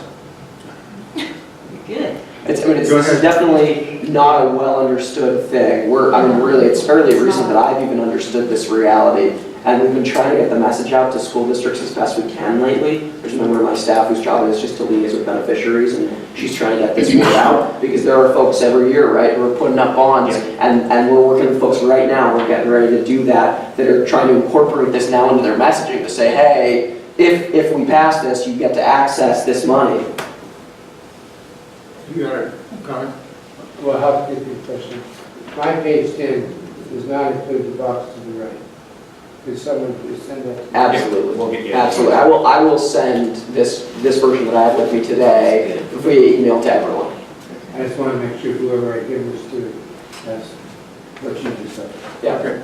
So, do you know, in terms of the amount of money that goes to the state that could go here, how much money is that on a rolling average basis? How much is that for Clallam County? I don't know. Is it a significant amount? Well, you could argue the M&O levy, Josie, is where the schools have focused. And so last year alone, $1.5 million came into local school accounts from the county treasurer 1 month, and then was deducted out of their accounts the next month by the state. So that 1.4 up there is taken away from the schools. It's a WAC. It's not an RCW, that's actually a WAC provision, I think. It's part of the levy equalization law. Yeah, but there's a way you could change it in the WAC is what was argued years ago. And so that 1.4, 1.5 is going to Olympia and then is redistributed to all schools. Is there not a way that the schools can manage that so that we retain? The only way is you have to change this regulation and or law. And there's been efforts to try to do that in the budget under McCleary. But they've not gotten there yet. And it's been an effort for 3 decades, I'm aware of. The other question I had, Kyle, so we're looking at $7.7 million there total, this is for Clallam County. So that would represent sales to the timber industry buyers of about $10 million? Ish, yeah. One of my upcoming slides is going to show you that there's a tiny bit of non-timber revenue as well that comes in, but that's a fair approximation. So if the timber industry then pays $10 million for that, they're getting value above that. Do you have a sense for what their sales would be from that? How much? Is it roughly half? So I want to distinguish something here. So let's just assume that was all timber revenue that came into the county. If 75, that's 75 cents on the dollar, so it was about 10 million bucks. Right. The other $2.5 million bucks is coming to the Department for Operations. Right. So then whatever the timber purchaser is able to turn it around and sell it for, that varies a lot through time, and there are sources of data that you can look at to see what delivered logs to a mill are actually going for. But I'm not here bringing that data. It depends on each sale is very specific in terms of what species was purchased, and what mill did it go to, and what was the arrangement. I don't know. Is there like a rough rule of thumb or sort of 80% of wood milled in western Washington goes for dimension lumber. Just goes straight. It's going straight through for 2x4. I hate to say what is that? What is that? 2x4. So that's the question, what was the margin that they're making? The question is, so if the timber industry, the lowest. if the timber Yeah, industry it's is not buying, high. the timber industry is buying, it's paying $10 million for that work, right? Yeah. So now, how much do they tend to sell? Well, they're not going to tell you. Well, they're not, but 3 mills closing. Yeah, go ahead, Ron. Okay, so if I buy a timber sale for $1 million, I pay the DNR $1 million. I have to pay the logger to harvest it. Right. I sell those logs for X. Right. At the end of the day, I might have a margin, say it's a 1 million board feet timber sale. I might have a margin of $25 per 1,000 board feet, so a $25,000 margin on by definition, buying timber standing in the woods today is a speculative business. It's a speculative business. Because I can't turn around and sell it tomorrow in log form. It takes 1 month to 6 months. I might hold on to it for a year or 2 years. So the bidding pool in Washington for state timber sales, believe it or not, is very small, but they're very well capitalized mills and timber companies typically. So your question is, how much money do they make? They don't want to tell you. I'm not really interested in profits. I was interested in terms of the total sales that the timber industry would generate off of that $10 million. So does that represent, going through the economy of another $10 million? Is it like that? Well, you can do it, there's another way you It's can. highly variable. But It's not like there's a Good formula. approximation. There is a That is a formula good for jobs approximation. creation that's associated with the volume. And the formula is between, Every million board feet generates 5.5 full-time jobs in logging and milling. and then, but the number, there's a collective number that says every million does between 16 and 32 jobs, of which 50% are kept within 60 miles of the harvest area.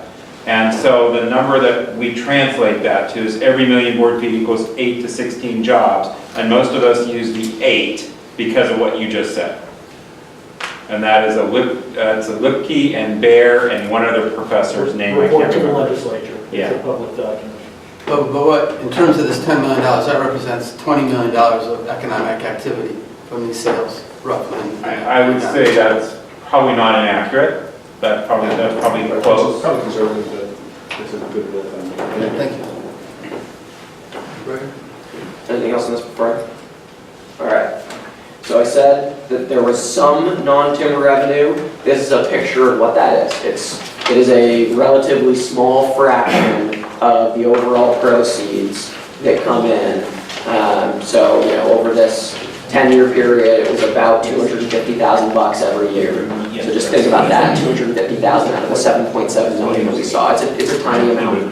Where is there a raise? Yeah, so I actually sent my staffer an email on the way over here and just said, where in the world do we have the ag lease and where do we have the grazing lease? She wasn't able to track it down for me in time, but we do have one. I did verify definitively that these aren't just general things that the department makes money off of. These are actually in Clallam County. So there is, I guess, at least one grazing lease in Clallam County. I tend to think that that's a significant number. Yeah. It's an important number. I'd like to see it broken out by where the money's coming. I know that grazing is minimal. I can generally tell you that communication sites, rock, sand, and gravel are going to represent the substantial majority of that $250,000 annual. Right. But if you want to see it broken out, yeah. What I'm trying to get at is cedar salvage. I think there's a potential. That's special. Yeah, special forest products. Oh, okay. So I'll check, but I'll bet you cedar salvage isn't in there. When we say special forest products, we tend to mean like bough and holly leases. Cedar salvage is considered timber harvest, right? Yeah. Yes. Okay. Yeah. Salvage that. Cool. The right-of-way, is that for people that have permanent right-of-ways and are helping maintain the roads? It is both for permanent easements that are granted and for road use permits that are required. If somebody's acquiring a right-of-way across their property, across our property, they're going to pay for it. Same way we would if we went across somebody else's, and that's where that is. And that's, that's now crossing is It is. right away though, some of it's road use. You're gonna haul 1 million feet, and so you're gonna pay so much for each load. Yeah. This is just a county issue, but go ahead, excuse me. The communication sites, do you have any more information on those? DNR, because our lands are scattered all over the place, some of them happen to be well suited on a hill where you could get a repeater either for radios or in 1 or 2 cases cellular, but mostly it's radios. So it's not military, it's public? It depends who it is. So you've got amateur radio operators who will actually hang equipment on one of our radio towers. You have the state military department is on there. State patrol has leases on a lot of them. I'm not aware, but that doesn't mean that it's not the case. The U.S. government may have some equipment on our towers. And in some cases, we'll own the ground and the tower, and people will lease space on the tower. And in other cases, they will just lease the ground from us. They'll build the facility, they'll build the tower. So it's both.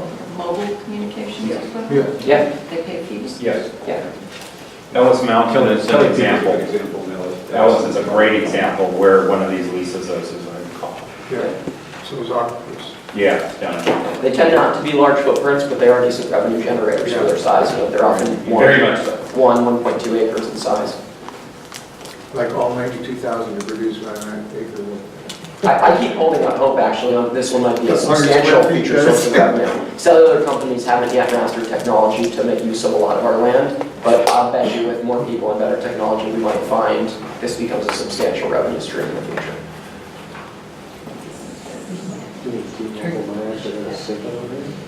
You never know. Stranger things have happened.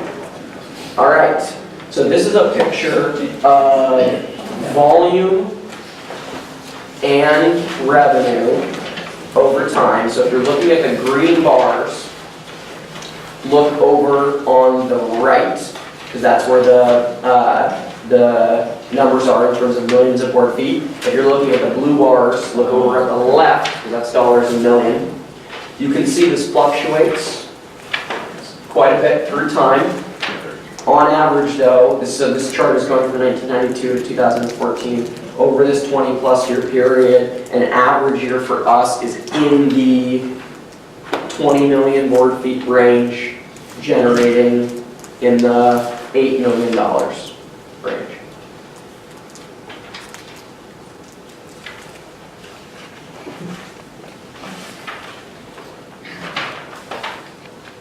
You'll see 1 year on there, or a couple of years on there, where the revenue number actually overtakes the volume, which is a pretty good picture of what the value was in that particular year for whatever reason. I'm not sure, the numbers on the right-hand end are missing from the... Yeah, no, you have the older chart. Yeah, I don't know how this happened. I thought we sent the newest one, but clearly, for whatever reason, I sent the old version, and I apologize for that. This new version is much clearer to read and understand. Yeah, well, so, hang on, let me see for a second, because there are still copies of this, and all these charts and maps are here, so let me see if this is... Kyle, I think those are just the maps. No, you got the charts in here. Do they have the charts in there? Okay. Yeah, okay, here we go, so let me pass these around. I apologize, folks. I will do better next time. Just send these around.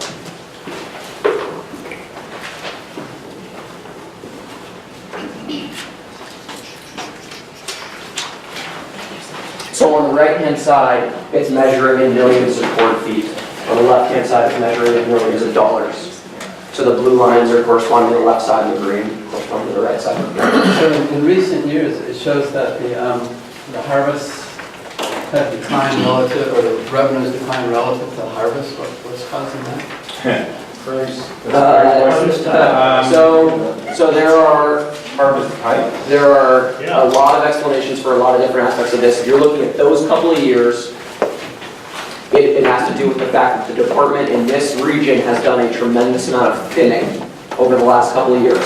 That ties back to a commitment we made under a settlement agreement, a legal settlement agreement.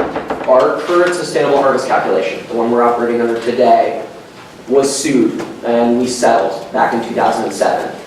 One of the many commitments we made in that settlement agreement was in the OESF, the Olympic Experimental State Forest, which we haven't talked too much about yet, but are going to in the next few slides here. We would do at least 1 acre of thinning for every acre of regeneration harvest. We fell tremendously behind that 1-to-1 ratio because the recession hit and the price of wood declined dramatically, and thinnings just would not pencil on the western peninsula. So we were able to do some regeneration harvest, but no thinning, and then here in the last few years, we've had to make up a tremendous amount of thinning. So that's what happened. Something that you don't address in your slideshow, I think, is, is there an equalization factor here? As far as, timber harvest levels, if all of these trustees are depending on this funding, you're not going to get rid of all your, assets or sell out the schools or whatever. So how does the Fed enter into this? There's got to be some kind of equalization where you won't have this fluctuation, as far as funding availability. No, There's- not a statement. Yeah. So this is a victimization. I mean, there's got, you just don't get rid of all your teachers and say, we're closing the doors or whatever. They're going to make that up somewhere. What you tend to find is that, as was described earlier, people use conservative assumptions relative to this money. So that if it comes in, it feels like a windfall, and maybe they use it to make a one-time decision or purchase, but they don't obligate it to ongoing operating revenue because it is more volatile. Okay. And so you just described the McCleary issue, and that's at the Supreme Court right now. Yeah. Where communities that don't have a tax base that the other I-5 corridors do, we can't afford the price of a teacher because there's not an equalization across the state. You can't go out and get any more revenue. It's just not possible. And back to Yeah, and speaking as a liberal from Seattle, if we could get a progressive income tax, we would be happy to equalize and give you guys a lot of money. There are the votes in the I-5 corridor to equalize.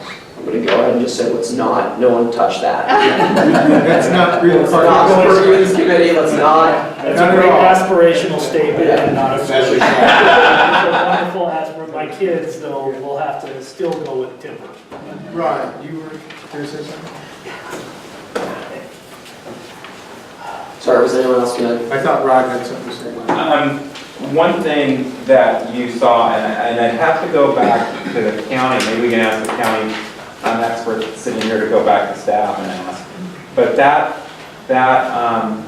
pass-through and wash-through was a change, and it occurred at a period of time that, as I had been told it, prior to that, those counties that had these timberlands were able to use those monies, and their justification was, we are using these because we do not have the ability to put a property tax M&O levy in place on a high-rise in Bellevue or Medina. And when that changed, and I can't remember when it changed, that changed the playing field as to how money flowed to the timber and or ag counties. I And believe just it don't know. changed in 74, somewhere in that area. And so that does play a big factor. And then in this, at 74, it makes sense why the counties weren't too concerned in some regards, because if you look at timber excise taxes and all, it's not until 84 that whole system starts going out of whack. And you start seeing Cleveland Valley School District become very active in these issues in the mid-80s up to present. So that would back up the history of the documents. Might be 76, but it's in there. Okay. Go ahead. All right.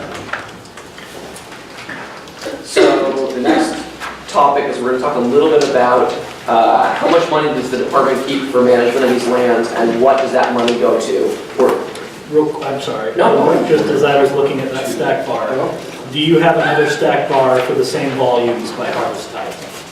So we can, I understand the, Yeah. thin, even age by uneven age. Yep. I mean, I don't have it, but I think I can produce it.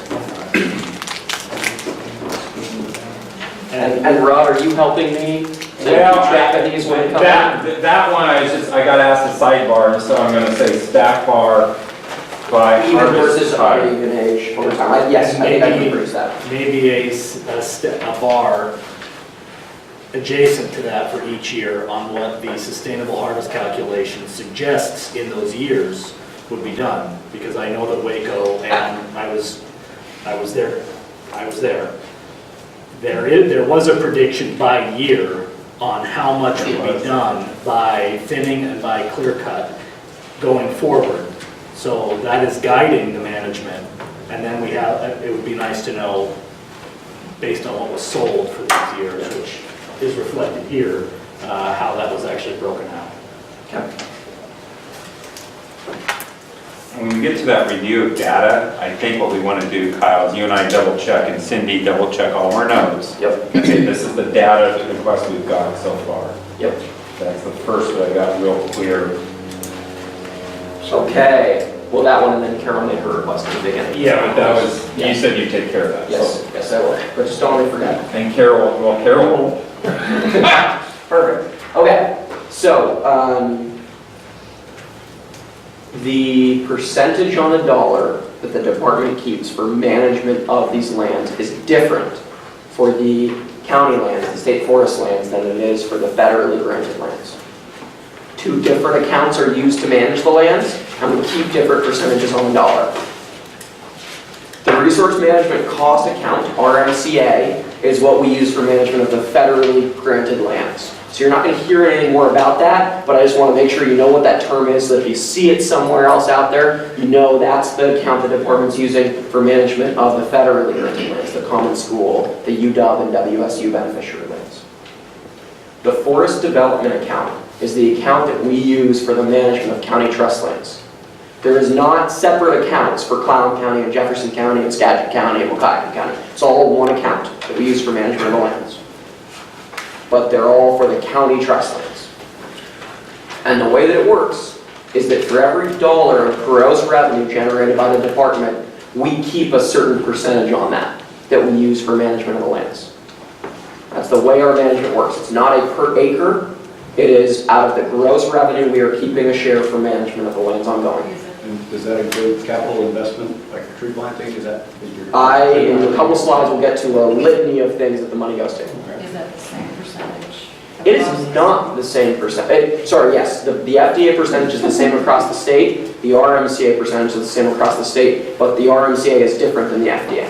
And what is that percentage? Right now, the FDA is at 25%, and here in a second, I'll show you where it's been through time. And right now, the RMCA, I believe, is at 27%. That sounds right. So, when you say gross revenue, how do you figure the roads into that? Okay, so you sell a timber sale and it's X, that's the gross revenue. If part of that timber sale is the requirement to build a road, well then that simply is reduced what you got for the sale. Yes. But if you built the road before, or it's a main line that somebody else built on a previous timber sale and you're just driving through, how is that handled in terms of the 25%? Fantastic question. So it is separate from, you touched on the biggest sort of side pot of money that is there. So if, and this is very common, that connected with a timber sale will ask somebody to build a bridge, build a new road, replace a culvert. That's going to lower the bid price, right? Because the purchaser knows they're going to take on that obligation. Right. So it's not part of the 25%. Also, there is a fee that gets tacked on that is based on the volume removed that is called the Access Road Revolving Fund, ARF.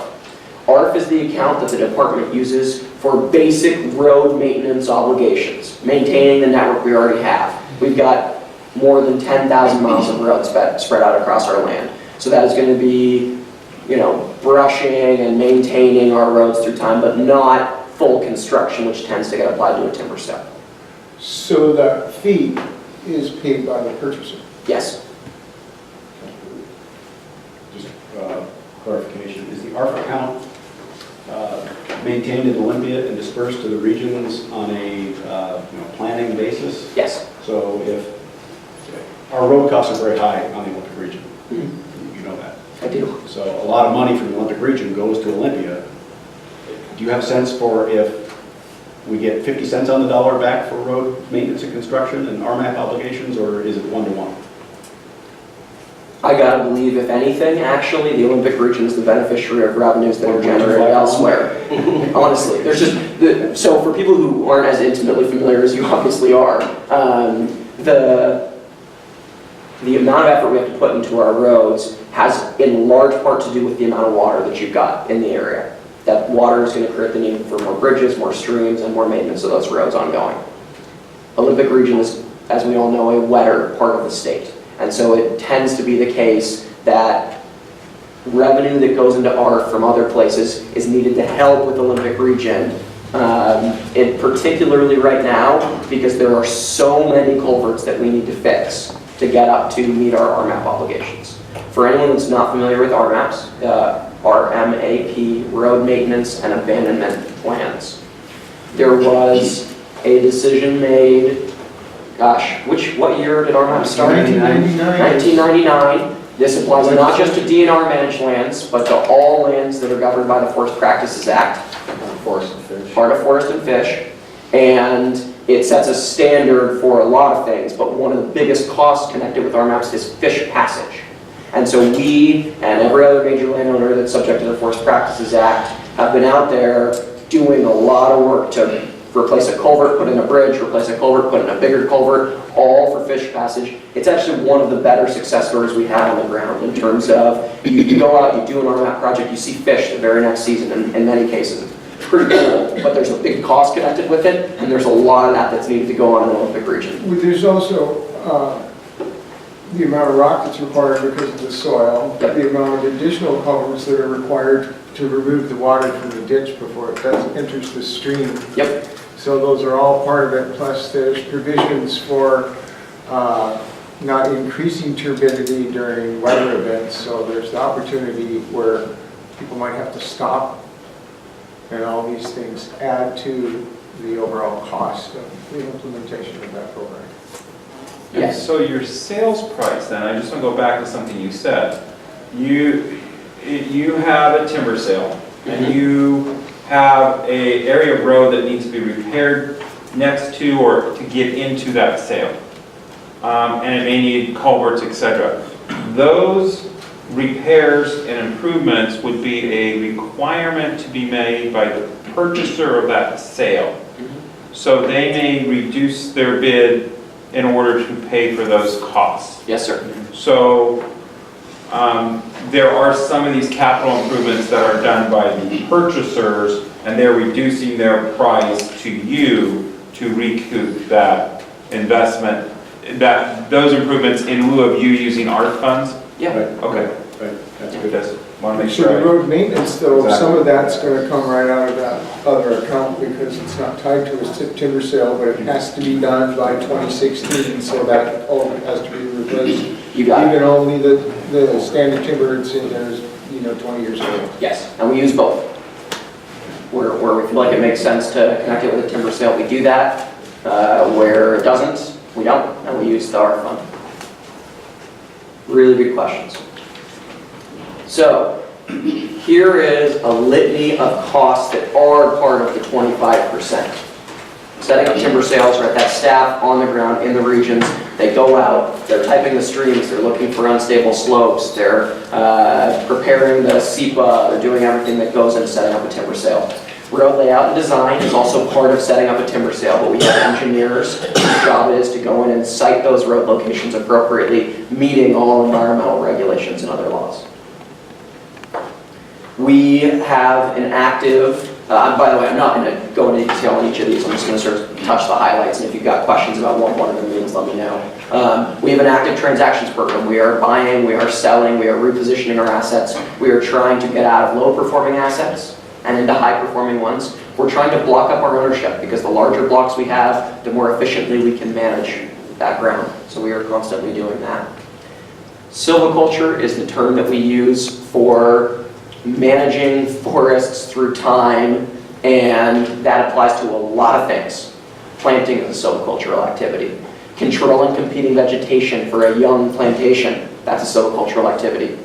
Thinning is a silvicultural activity. We often do what we call a pre-commercial thin, that's on there. You'll go into a dug first stand, depending on exactly how you planted it, 12 years old, 15 years old, 16 years old, and you'll thin it.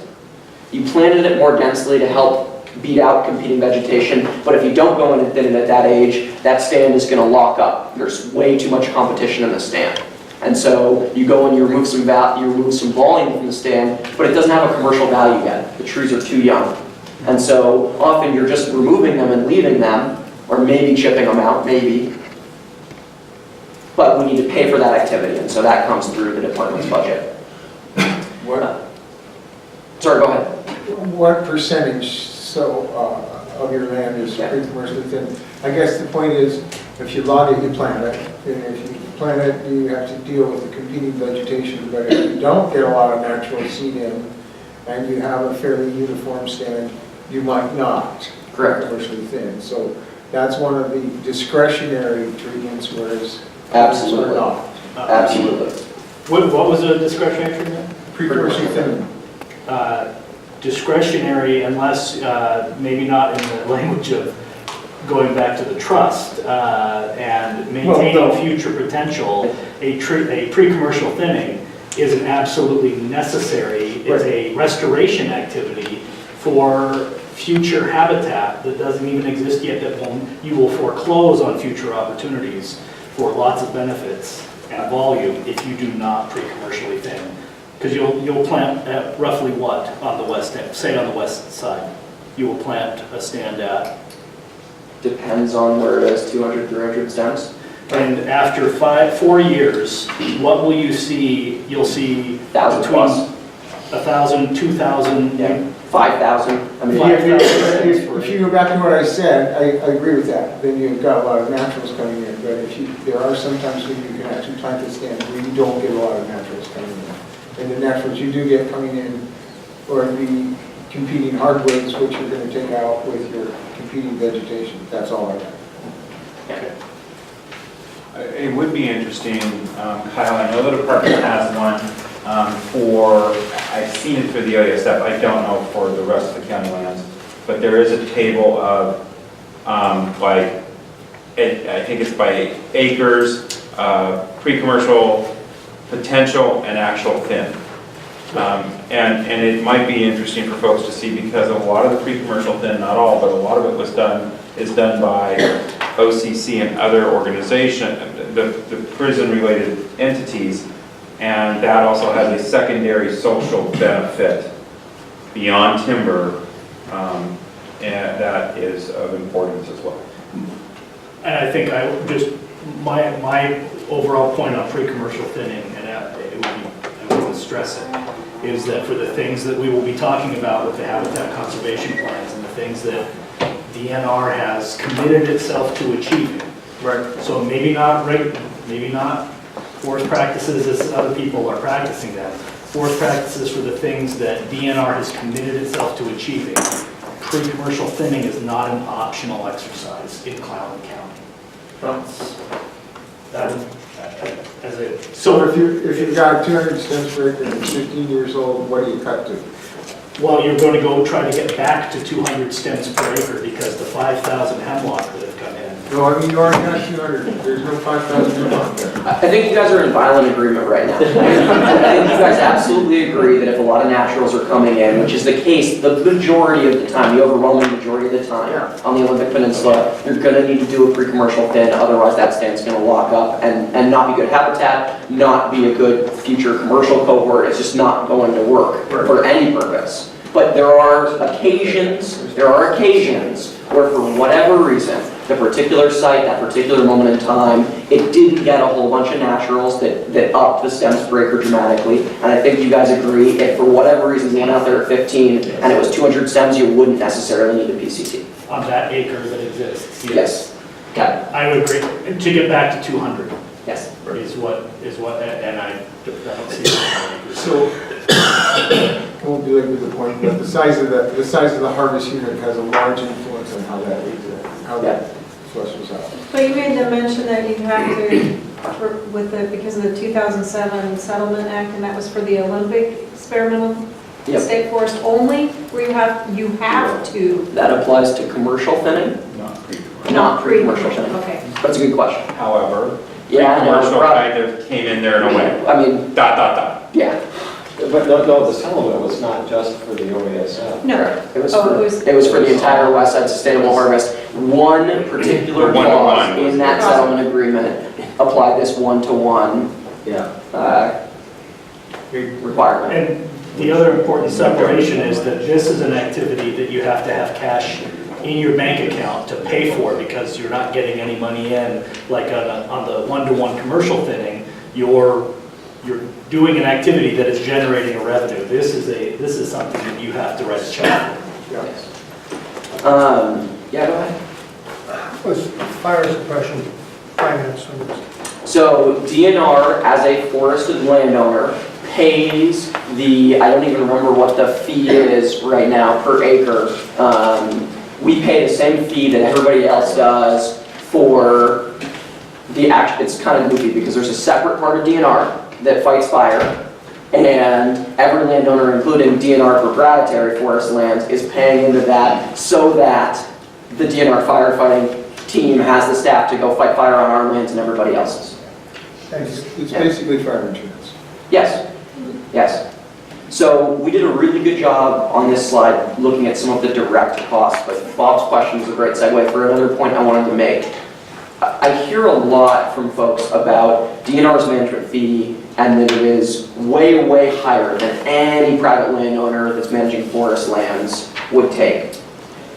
One, I think as a general rule, DNR is not going to be as efficient in its land management as a private landowner. I'll own that right up front. There are a lot of reasons for that. We do seep on every timber sale. I'm subject to public disclosure laws that everyone just heard about. They're just expectations that the public has of a public land manager that are different than a private land manager. It creates a higher bar that I meet time and time again. So I would never tell you that I'm as efficient as a private landowner for the management of these forest lands. But I want to make sure folks also understand that this management fee is a mostly all-in thing.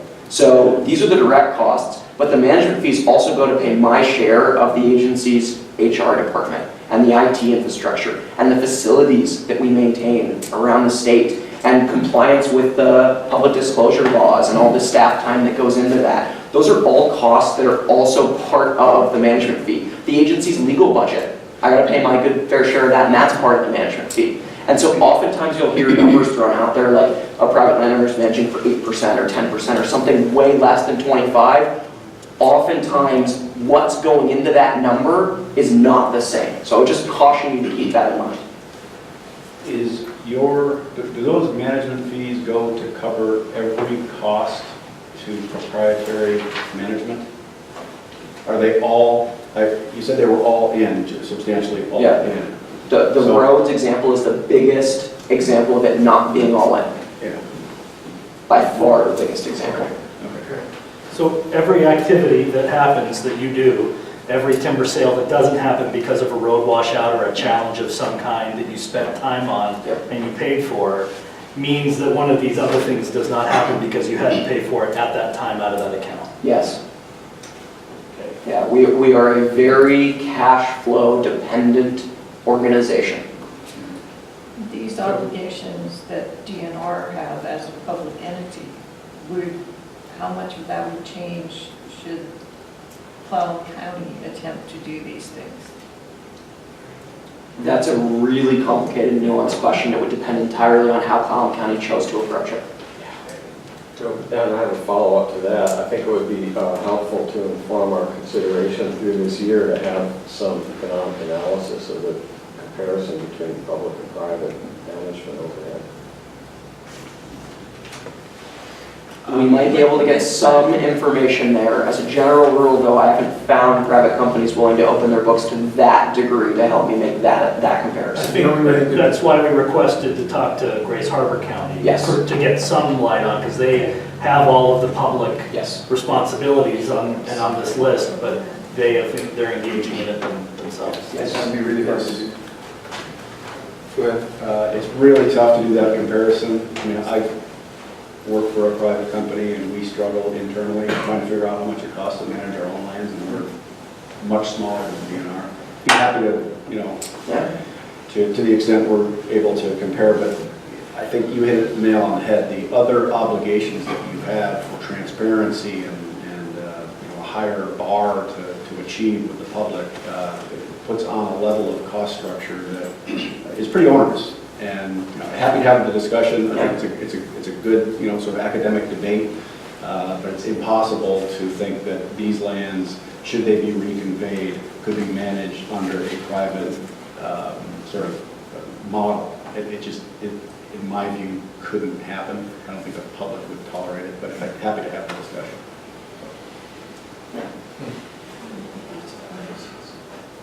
Okay. Maybe just to put one final nail in that particular coffin, recreation is a big component of that. So if you're a major industrial private forest landowner, you're dealing with recreation pressures, absolutely.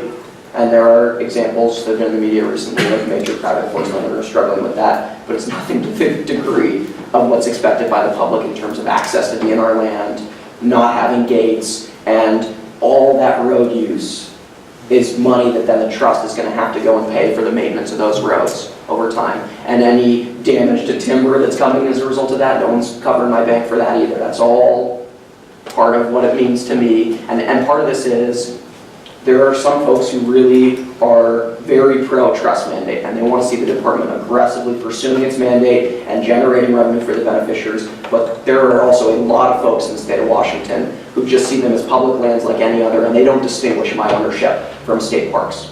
They really don't. And so they're not going to look at a timber sale and say, okay, that's fine, I understand what your mandate is. They're going to look at that timber sale and say, hang on a minute, why in the world does that need to take place? And I do not support that taking place.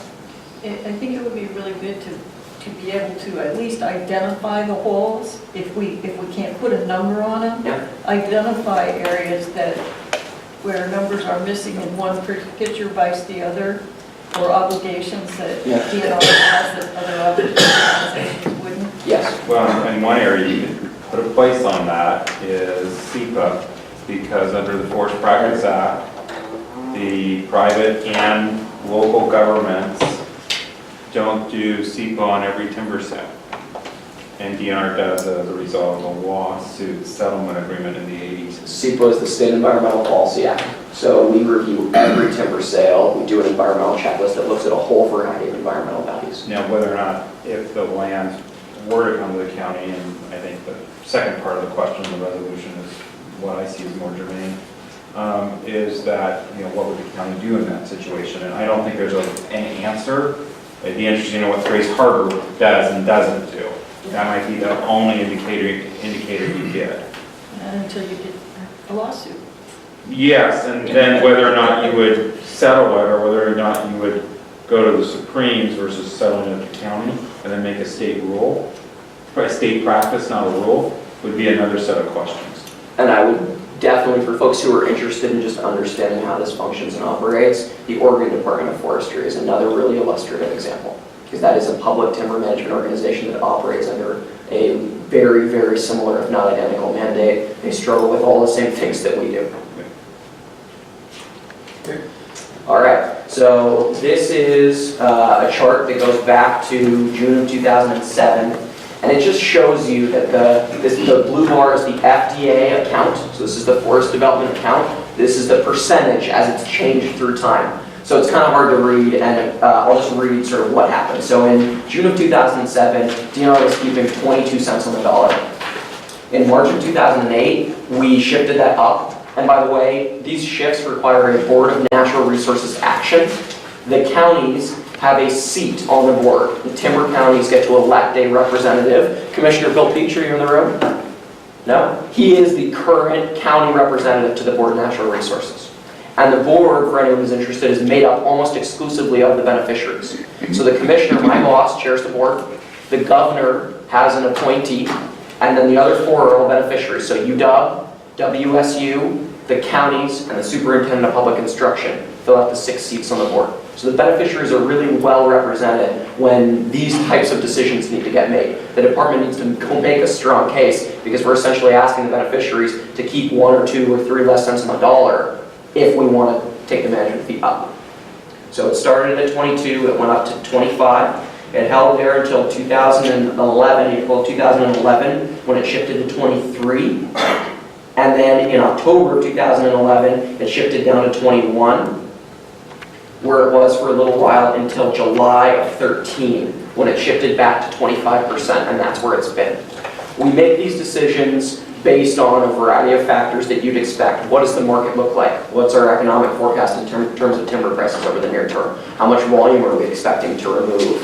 And then what does that mean for the department's fund balances and our ability to carry out some of these discretionary or non-discretionary activities, right? Because, for example, for folks who aren't foresters, a pre-commercial thinning has a very specific window. If you miss that window and try and come back 5 years later and do that activity, you're not going to get nearly the same response. The costs are going to be very similar, but the response of your asset in terms of economic performance 30 years later is going to be much worse. And so if we don't have cash flow and we just don't do pre-commercial thinning for 5 years, that's a problem 30 years later. when we're supposed to go back to those stands, and those are the major sources of revenue for the beneficiaries 30 years from now. Unfortunately, that has happened at various moments in the department's past, because we are a cash flow-based organization. In the recession, 2009, 10, 11, we didn't do any PCT. Just didn't do it. We tried to bring it back online and go back to those places that were at the end of their windows, but we missed some places. So that's how the management fee moves through time. And if you looked at an RMCA chart, it would be similar in terms of bouncing all over the place. Can I ask you a leading question? Bring it. When you miss those windows, is that going to inform your allowable cut over time? Yes. Yes, because we have inventory data that knows what the condition of those stands is. And then when future harvest relies on a substantial amount of commercial thinning, and you have to rely on stands that weren't pre-commercially thinned, then you get even more that go unsold because any timber buyer says I can't thin that and leave the other stuff undamaged and then have it. Anyway. Yeah, I mean, oftentimes once you miss this window, you need to start over. Yes. You need to get rid of that current cohort, whether it's got commercial value or not, plant it and get going again, because you don't have much confidence once you get to that really high stems per acre and you've missed your window. If you thin it, the remaining trees are too tall, too skinny, and they're going to blow over. So you really aren't left with a lot of options when you miss those windows. And if you miss that window and you think that non-PCT stand is going to somehow mature into large diameter trees in a longer rotation, that's probably also a fallacy. Not probably. Yeah. It is an absolute tree. I'm not the forester, I said probably, that's why The biggest thing you need to keep in mind for anyone who's sort of thinking, well, wait a minute, trees naturally went through their cycles for years and years.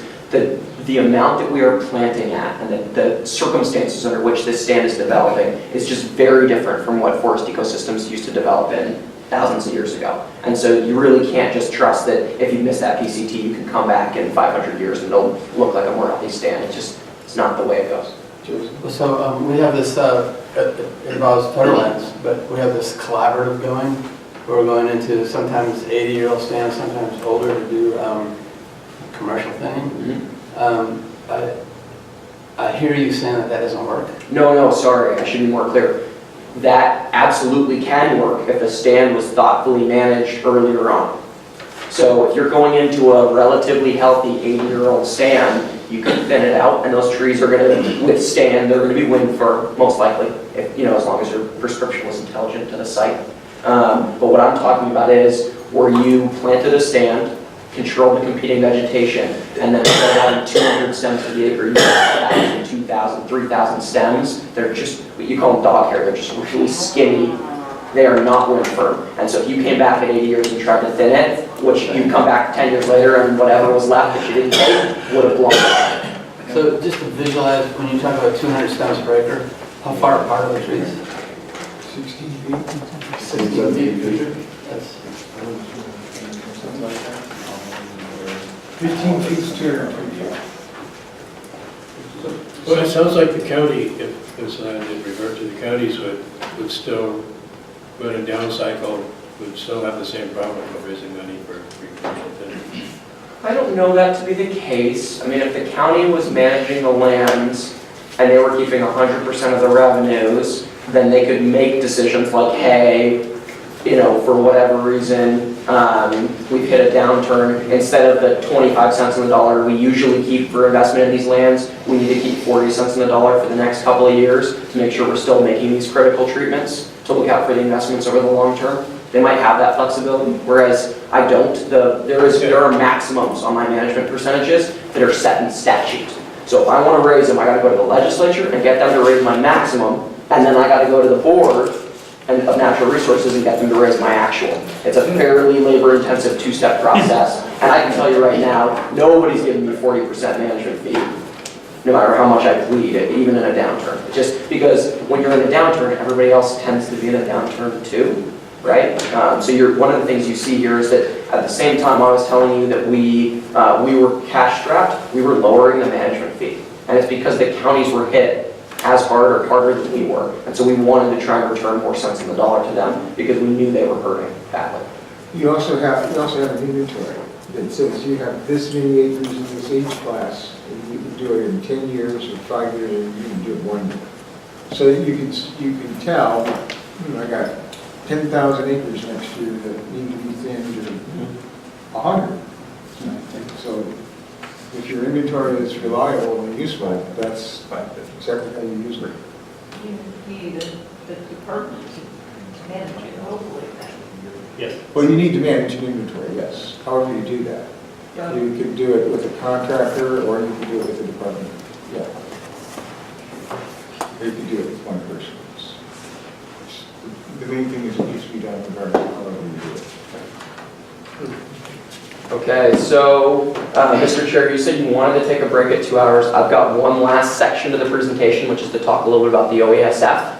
Maybe just plow through and then... You can do it in 15 minutes? I can, yeah, for sure. I can do it in 3 minutes. Are we going to get anything out of it? I think we will, because this section, quite frankly, is more of a teaser than anything else. It's not, I want to make sure people understand this really important difference, but I do not want to get into the details of how it's different yet, not today. So with that caveat, and Mayor Downey has got to leave, he said, for a meeting at 2:30, so he may exit out of this.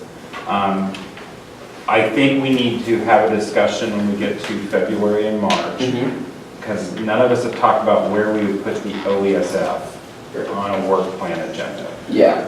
And I think in order to... You could do it next month if we're talking about the rules that govern what we do. When I talk about the HCP. Yeah, I just think we need to ask about that, because it was in that draft about it somewhere in February, March, April-ish.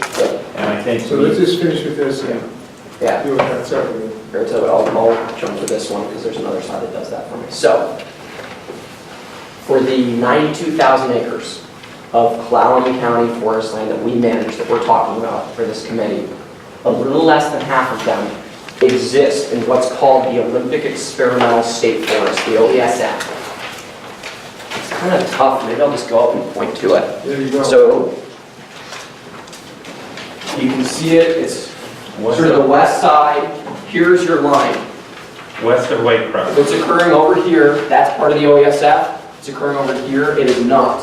There are different management rules that govern management of the OESF compared to the rest of our forest lands, really around the state. The OESF was an idea that was conceived in the late 80s. Then Commissioner of Public Lands Brian Boyle convened a group that he called the Commission for Old Growth Alternatives. There are a lot of folks who actually live this, so I'll give my version of the history and then you can add in or tell me that I'm wrong. There was a lot of controversy at the time. You'll recall this was right around the same time, just before the spotted owl got listed. It was when there was starting to be more consternation about the way the department was managing its lands.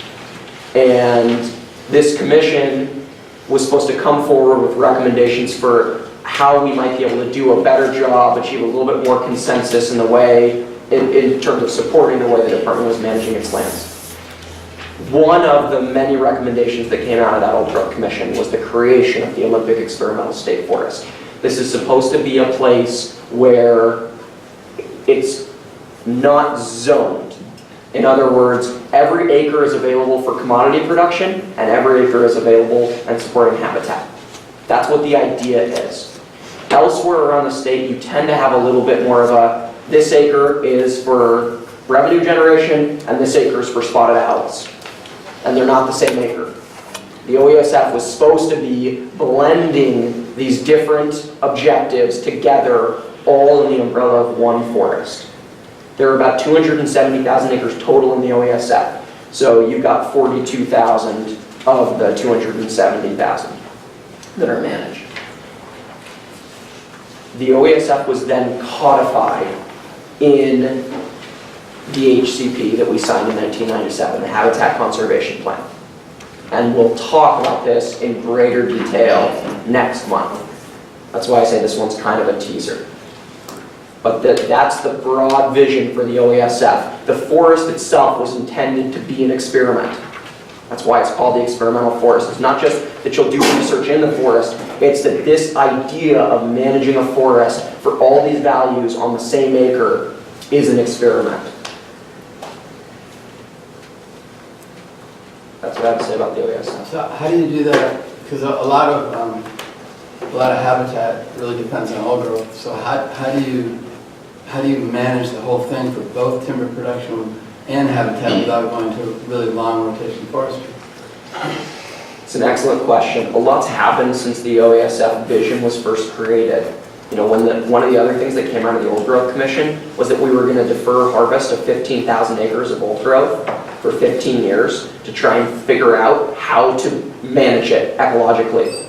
15 years later, the Board of Natural Resources adopted a policy that said we will not harvest old growth on DNR managed lands.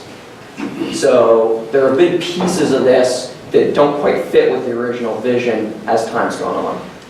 The idea is that you would have had lots of lands moving into and out of habitat, of structures that support habitat for the listed species in the HCP. So they would be moving across that 270,000 acres. You would be seeing a mosaic, and sometimes it'd be clustered, but it would be moving throughout the landscape over time. A young forest has certain benefits, but not maybe marble murrelet and owls. And so as things grow up, you're always maintaining a base in lots of structures and things that are moving through structures so that you can achieve lots of benefits throughout time. How do you do that? You pre-commercially you have to, I will give you some experience from previous effort of working on this for about 15 years on how do you do that? And the answer is you have to pre-commercially thin in the OESF. Well, for some things, like a canopy ecosystem doesn't even get started until trees are 7 years old, and then it just starts to develop. So if you're harvesting on an average rotation of less than 70 years, yes, but you're not harvesting all the acres. The DNR is managing for a set of 6 criteria for the northern spotted owl and for other actual physical measurable criteria. So a canopy ecosystem, whatever it is, has to be able to be measured. The DNR has to be able to go out and say, we are achieving this now. So we have 5 of 6 elements, and that is, they have 6 elements, one of which was the size of trees. That's the biggest and most obvious that they are managing for the LESF and in accordance with the HCP for northern spotted owl habitat. Number of trees greater than 30 inches and number of trees greater than 40 inches.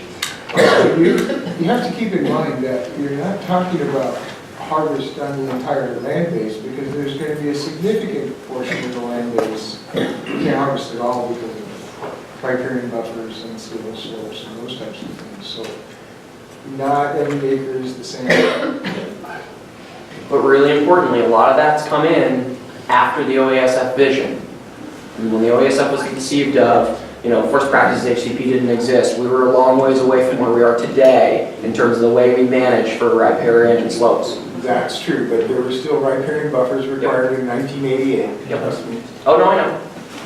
I would also say that there are ways in which the department manages some of those deferments, which we'll talk about next time, that are going to jump off the page to the private folks going, what the heck? Sure. Because I've seen that discussion, and some of them are within the HCP requirements, and then some are maybe risk management decisions the department is making that might be different on a spectrum of who would, Sure. And the department is usually in that spectrum seen here, the Forest Service is seen to the side of it, and private is seen over on this side of it. Yeah.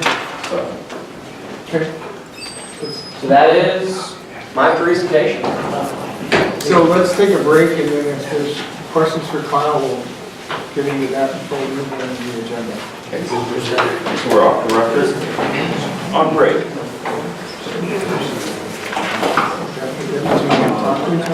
Tremendously complex set of assets to manage, because you have the different trusts, you have different counties, different regions. It's a huge job, and we're just touching on the surface a little bit, so I appreciate the introduction. And thanks for doing that. Absolutely. I might have one question here. I presume this will be coming out in later presentations, but I'd just like to state, I hope there's more information on fish-bearing streams and unstable slopes and on county trust land. Yep. At least what we've got queued up right now is that next month is going to be a presentation on, and it won't be just me, it'll be all the different types of rules out there, environmental in particular, that govern what DNR does for management. So I can speak to the HCP that we currently operate under and to the Policy for Sustainable Forests. My peer from the department who runs the Forest Practices Program will come speak to what other forest practices rules are relevant for this committee, and then somebody from Fish and Wildlife Service will come and speak to other ways to comply with ESA than an HCP. So it'll be a really good, robust discussion next time about all those different environmental aspects of land management. And I'd like to compliment you on your good presentation today. Thank you. Other questions? Okay, a couple of quick housekeeping things. Cindy printed the wrong thing in your handout, but she's put the correct, updated version of the Kyle's PowerPoint at a good place there. Sorry for that mistake. And somewhere the mileage sheet is going around. Put your one-way miles to the meeting on that. If for some reason you don't see that sheet today, email them to Cindy and we'll get it all put together. Right? Okay. The next part of our agenda deals with the review of the Clallam trust lands, and we have A through E items there. I think Rod's going to get on the flip chart there, and we're not going to be able to review maps, and we're not going to be able to review technical inventories today, but what we want to do is get a good understanding of what information people want to see so we can get that. Some we want to see more than others. And so as soon as Rod's ready, we'll start. And I'm going to start with the maps. And I think if you can tell me, we were having a little sidebar with the chair and Kyle and I. There are a few who are technical experts in their fields that are sitting here.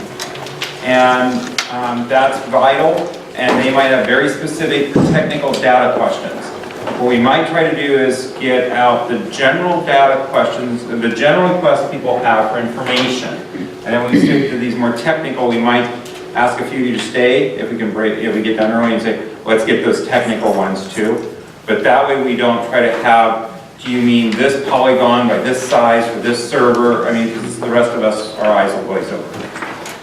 The other thing is that, you know, we're looking at maps, we're looking at data or tables, and we're looking at narrative, meaning, you know, can I get a copy of, or can I understand policy X?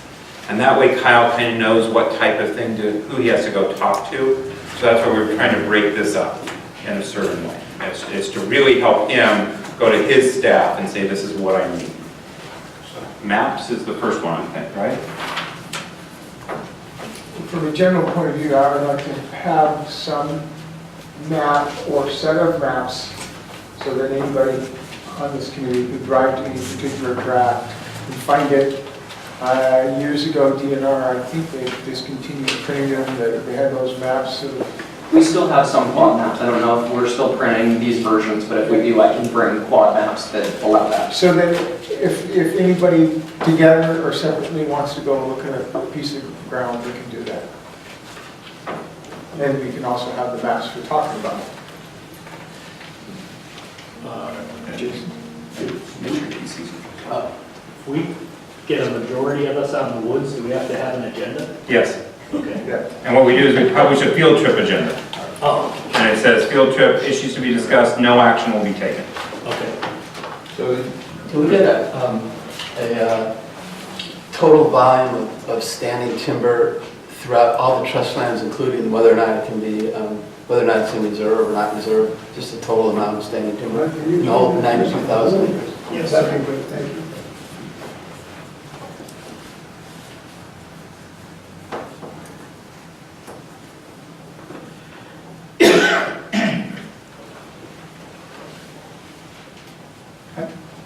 I put that over because that's like a table request versus a map, unless you wanted a map. On the map of drive to parcels, I guess gates would be, Helpful, Gate but would be no helpful. guarantees. Gates are a hard thing to guarantee. well, just location. So you avoid them if Yeah. you're not trying to get way up there and you hit a gate. Yeah, I don't think we need to. That would be Might be helpful. able to. Might be able to. AA1. I mean, certainly if there's a, a decent chunk of folks that are going, we have, in some situations, loaned out keys that you check out. In other situations, a forester will just drive out to the gate and unlock it for you and tell you to be out of there by a certain time, otherwise you're getting locked behind the gate. So there are ways we've done it. Okay. Kyle? So we're going out to look at some stands. And so is someone from the DNR going to be there to talk about history, the So we've not yet talked about an actual field trip that the entire group goes on. I would like us to, let's get through the March meeting. That will be, I think, the really thorough grounding. As the committee's planning out how you want to tackle the very difficult questions in front of us, we can talk about a field trip, what we might want to see. If there is an officially sanctioned field trip that the whole committee's going on, absolutely. There will be far more than just myself, multiple local DNR folks who will be able to speak more intelligently than I will about whatever the particular issue is we're trying to talk about. Yes. Yeah, okay. Yeah. I was going to say for a map that would be useful, and I mentioned it to you before we started, would be a map and table showing the H class of the county lands. I think there's a group that said by decade that we were talking about. I don't remember who was in that conversation. Yep.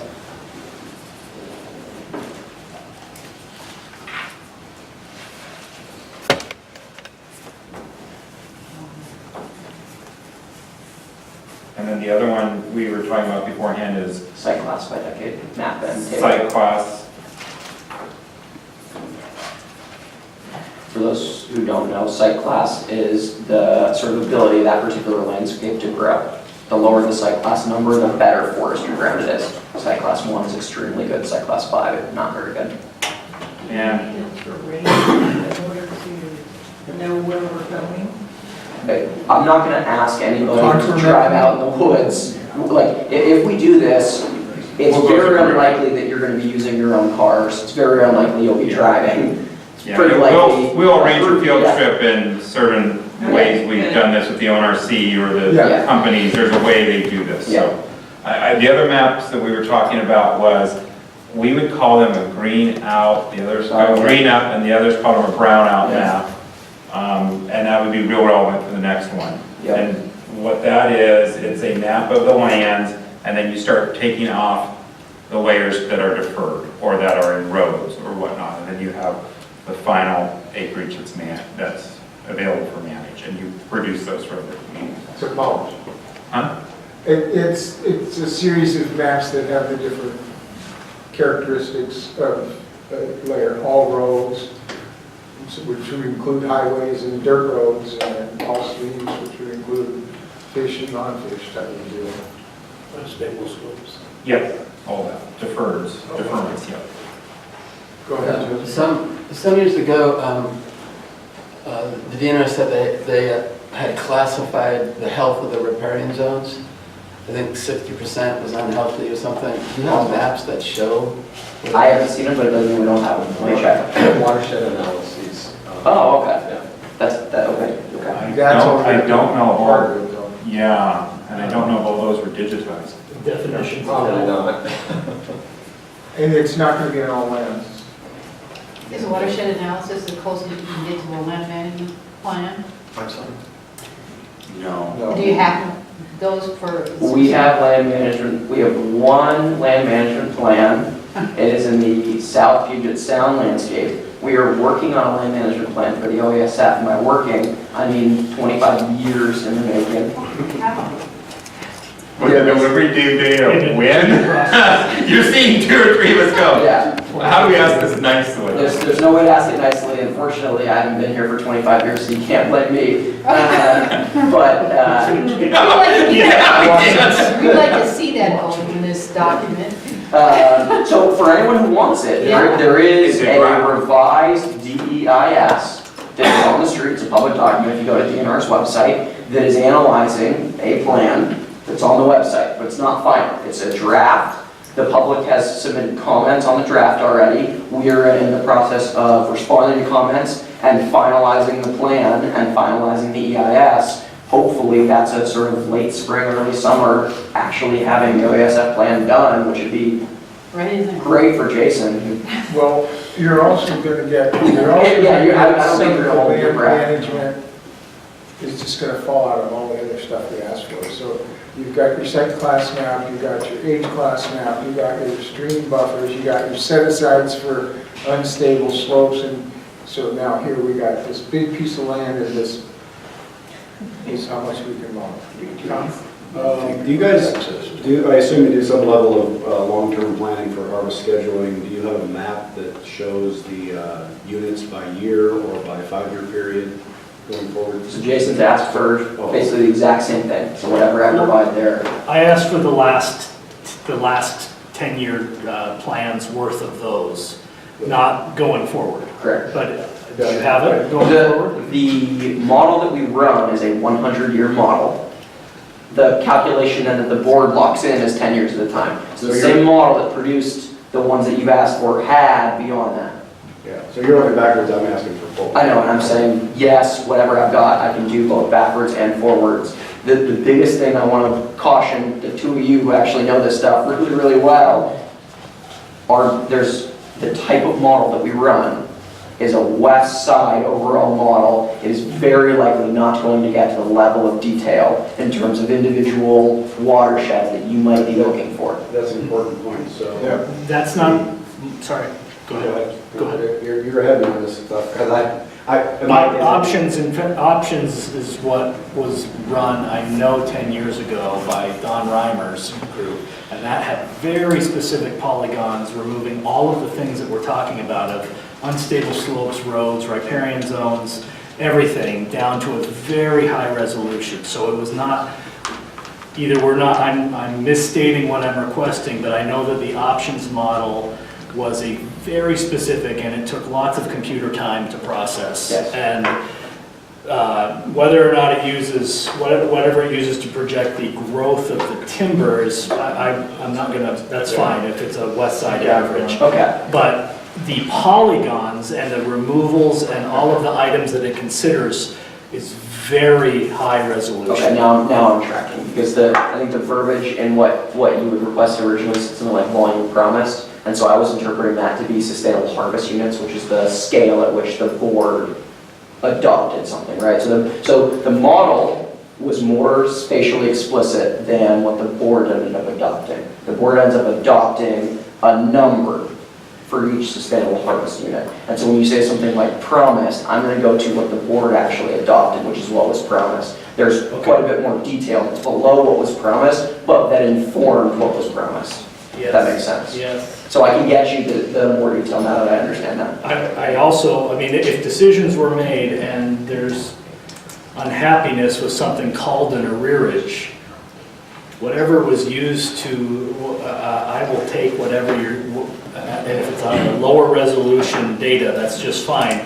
But there is a dispute on things called an arrearage, or what volume was predicted and promised when the board adopted 10 years ago the plan. They said, we're going to do this out in the Olympic region. Whatever resolution that was adopted at, that's what the request from last meeting pertains to. Okay, so I'll give you both then. I'll give you the promised level of detail and the more that informed it. Can we go back to a decade before too, so we have 2 decades? It was a totally different model, but I can see what we have from the prior. It would be a really, the model that they used back in the administration 2 decades ago would not be informed. I mean, I guess it would be informative, and you could still see what was promised versus what was delivered. That's the data that I would want. I mean, So you're asking what was the 94 to 2004 decadal harvest promise? And what was realized. So I would say the way I translate that is you're looking for the 94 2004 arrearage and its explanation. Okay. I just want to quick observation about arrearage. We had a very interesting discussion from Kyle discussing the economic, the timber price collapse in the mid-'80s. It was the result of that collapse and the lack of sales that led to the arrearage statute. Correct. And for, when we get to that topic, I can provide a very lengthy Word document that was, the Board of Natural Resources actually convened a subcommittee that produced a report that's got a ton of detail about arrearage. Previous, this one, current. What might be useful then, Kyle, is if you can put on, give to Cindy that report in advance, that way it's in there in advance for those of us trying to put our stuff together for March. But also the arrearage, the last arrearage report you did to the board, I think there was an April, May one, and there's a slight revision to that, and I don't have the month, I'm sorry, And memorizing. there have been, I would say, being in several public quarterly DNR meetings, that is not the entirety of why the arrearage was there, according to DNR's explanation at quarterly meetings to beneficiaries. There are Recently or from the 80s? in the last 10 years, the volume of timber that was promised 10 years ago at a public meeting and been agreed to and said, yes, we'll do this in the next 10 years. The reasons that some of the things that were said to happen that didn't happen is not solely attributable to a drop in timber prices. Correct. He was talking about the 80s. He was talking about what I said in this committee. I'm talking about the origin of the Yeah. statute. Sorry. Can we get online access to your FPRAT? Sorry? Can we get online access to your FPRAT mapping system? FPRAT? FPRAT? No, FPRAT. It's your, it shows unstable ground, murrelet habitat, various things. I don't know FPRAT. Tracking and planning? Planning and tracking. I don't know what the acronym FRIS, stands for. F-R-I-S? So planning and tracking is a database the department uses for tracking its activities through time. I don't think that's what you're asking. No, FPARS is a forest practices thing mostly, not us. I don't know what FPRAT is. FRIS is Forest Resource Inventory System, which has got a lot of inventory information in it. And there are different categories on unstable slopes that would ping. I mean, so one of the maps that was already asked for was a both brown out or green out map. And what that's going to look like is you'll start with the whole 92,000 acres, and you'll assume that it's all harvestable. But then, oops, 4,000 of it's not actually forested, it's only 88,000 is harvestable. And then, 20,000 of it's in riparian areas, so only 60,000 is harvestable. And then another 10,000 of it's unstable slopes, so only 50. So in one of the requests, we're going to show unstable slopes across the county. Are you looking for something beyond that? Well, you can get those layers. Well, a few years ago, the DNR had been talking about opening up its FPRAT system to the public, so we could go in there and take a look at what was unstable, what was wetlands, what was this, what was that, because where the listed species were, all the things. And really high resolution, you could just go to that site and look at it, and that would be, I don't know what the Do you final have an ArcGIS license to use GIS at all? No. Oh, darn. Because that's the tool we use mostly for that. And those layers are available, and they're not all right. Correct. Stream locations are They're not all correct. Wetlands are there or not there, so you just don't look at that map and say, wow, this is it. You look at that map and say, how much of this do I have to collect? There's a stream in the middle of my church on that layer, thank you, which no one's ever seen, so. You can get landslide hazard zonation maps. Right. Off of the LRC, right? You might be getting at spot owls, circles. And those are proprietary. Eagle sites, that's a Department of Wildlife request. Yeah. And that information is really hard to get. You can get owl circles, you can't get mural nests. Yeah, there's a couple that you can't get. Yeah. So I guess I'm still not tracking exactly what you're asking, but if you, you and I talk offline after the meeting, and maybe I can get you in touch with a data guy at DNR who might actually know what it is you're asking for, because I'm still not tracking. I put that in quotes with Josie's name by it, that way we can try to track. Well, no, so we can try to track it, because we have another one, health and riparian zone map, and it's like, okay, we're gonna have to, if you can't find it, you need to know who to go back to and say, this is what I have, is this what you meant? Yes. So the issue of riparian buffers has come up a couple of times.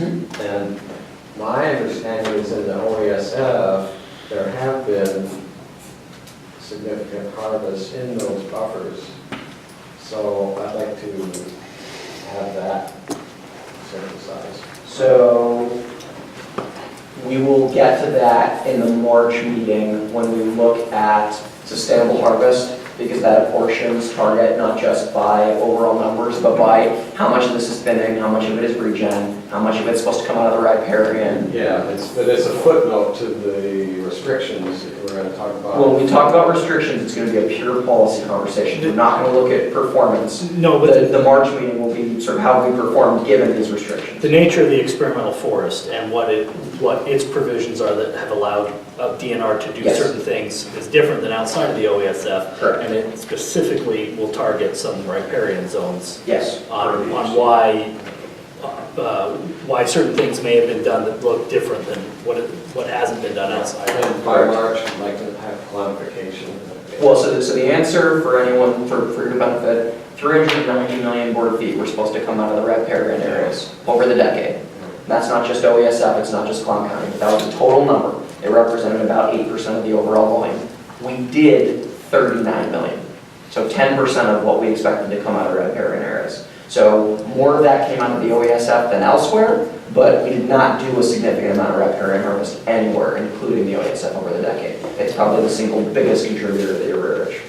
Kyle, on the maps for the green out, brown out, could you divide those OESF, Eastern County, so there's one set of maps for OESF and tables, and one set of maps for the eastern side of the county? Because I do think you're going to have some issues reconciling those, as I recall, from history. Are there parts of the OESF that you cannot harvest now because could you map that out so we can see what junior taxing districts that affects? Or what? By getting those brown out. That would be Right. brown out? Okay. Yeah, that'd be interesting if you did it by the two trusts, It would. federal, the state forest and the state. I think that's what we want to see. I mean, I was just going to provide a brownout map for just the state forest. I guess we can do an Oh, okay, for just the state forest transfer lines, That's all we're just the talking county about. lines, that'd be perfect. Okay, That's all we- sorry, I'm that's all sorry, we yes. need. I assume for all these requests. Yes, no, that's it. I provided the other stuff just so folks Yeah. understand the Yeah. distinction, but after today, any It's only- data request I yeah. get, I'm assuming is just the Exactly. Clallam County State Forest Trust lands. Yep. Right, because we have to be working with the same lands, we have to know these lands to make an informed decision, and if we keep coming with these tangential sidebars, it's going to be confusing. Yes.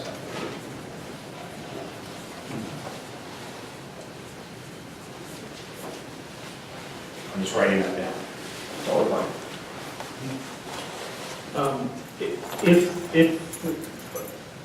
To go along with that number 10, OESF harvest within riparian zones, it would be nice to know whether or not those harvests were determined using like the desired future condition set of criteria or some other methodology for deciding what was an allowable entry into a riparian zone. Because I would assume from, if I was any other landowner and you said I harvest in a riparian zone, then that means I harvest outside of 50 feet, but in two different options on out to, depending on site class, some distance from the stream. Yeah. The OESF would, in name, would allow you to harvest up to the stream bank if you had a reason that was either intentional learning of something about slopes or sedimentation trapping. All of those things would allow you to deviate very much from the set of rules that are going to govern probably these lands should Clallam County seek to manage them. So if that map corresponds to DFC type planning, that's good to know. If it was something that was more experimental in nature or is captured only by the name of being within the OESF, it would be good to know. So a legend, I guess, on that map. I'm going to try and ask for a few examples of prescriptions that have been used for illustrative purposes, but there's no central data on that. Okay. I don't think you're going to have that many entries. There aren't. So you would, you would have then, at least, you would have bid packets. Yeah, that's what I'll go So, grab. brings to mind another question, but Tom, you had something, go ahead. Did I hear you say you harvested 39 million feet of riparian zones in the No, west side of Washington total. west side of Washington total? But you had 390 million were targeted, but you Yeah. only did 10. Over 10 years. Yeah. In other words, we're harvesting about 4 million feet of riparian statewide annually. So, when you call it, when you leave all of the trees that we see along 101 and DNR units and up on the hillsides, and I don't know how many trees per acre it is. 8 trees per acre. So how old does that stand? Does that stand based on the It'll be based on regeneration? the new cohort. Okay. How do you deal with those trees that are on the landscape? It's a great question. I mean, so the specifics that Joe's asking, in the forest practices realm, you have leaf tree requirements, but they can be offset by your riparian. So quite frequently in a forest practices harvest, a private land harvest, you're gonna harvest and the leaf trees that are there are the riparian. DNR's HCP requires us to leave the riparian and then an additional 8 per acre. Sometimes we clump them, sometimes they're spread out. We've only been doing that since the HCP was signed, so about 18, 19 years now. We haven't had to do a commercial activity in the aftermath of that yet. How exactly we're going to manage around those leaf trees and what exactly those wildlife leaf trees are going to do to the growth of those cohorts is still being studied and determined. Well, I think that's part of the experimental nature. And that's not just the OASF, that's the whole west side. I think the assumption is those that are long-term structure on the landscape, and they're not going to be better harvested. Yes. Okay, so the question becomes, what happens when they go down, but you give me a map of a unit, and it says there's so many orchards there, and there's this distribution of species. Where are those 8 trees per acre? Are they in there? No, the 8 trees per acre are not in the volume that we're assuming is going to be removed. Okay, but if you have an inventory report on a Oh, 20-year-old stand, sure. are those trees in there? Probably, yeah. Because until we do the activity and cruise it under a certain assumption, then we're not going to know whether those trees will be harvested or not. Because the 8 trees per acre is across a forest management unit. So if we're harvesting a 20-acre polygon, it's not that each individual acre has to have 8 trees. It's that we have to have at least 8 trees times the 20-acre unit. Right. So we're going to have 160 wildlife trees in addition to the riparian. Those might all get clumped in a certain place or not. And so no, I'm guessing our inventory has the ones that we're not going to harvest in it.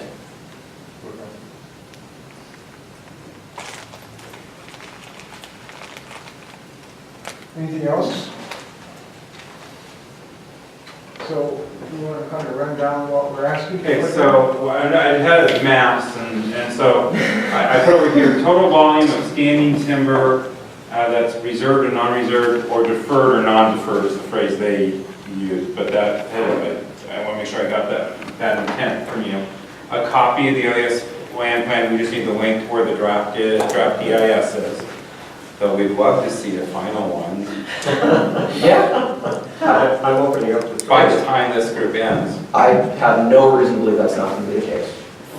And then for all this other stuff, state forest lands only, we're looking for maps and tables or maps to drive to a parcel, maps that you can use to drive to a parcel. With May gates if indicate possible. gates if possible. A maps and table showing the land by age, and the age being decadal. That's what that means. Wow. Site class by decade, map and table. A green up or a brown out map and table. And you want that split with the OASF. That's a non-OASF would be, yeah, would be my suggestion. Health riparian zone, this was a map Josie said was talked about or done, and so we may need to help refine that. Backward and forward harvest plans with the discussion about option removal of polygons. I do not know how to write what that is, but you two had a conversation. Options was the name of the model that was used to do some high-scale resolution of the linear model that predicted how much volume was available, with most of the things on these maps included in these. Okay. And so that the options refers to the name of a model. And I put it in quotes because I thought that was the case. Yeah. Is, if you were to see just that on a list, would you be able to remember what he was asking? I think that's what I'm trying. I've already got it in more Okay. detail, right?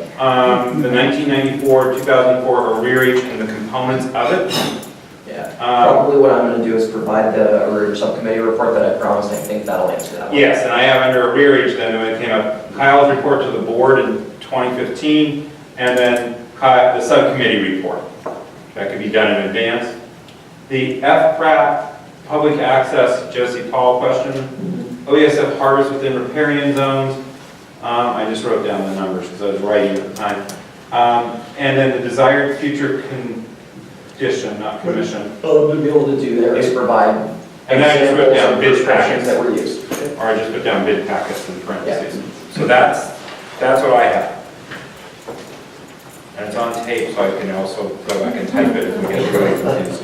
And in addition to that, Jason sent me a list of 5 things, only one of which was captured on there. I still got that. Jason, for the only one that I want clarity on is the location of Clallam. I just request that was made there work. Or That will be fun. Okay, cool. So I'll check that box when I get that other one in.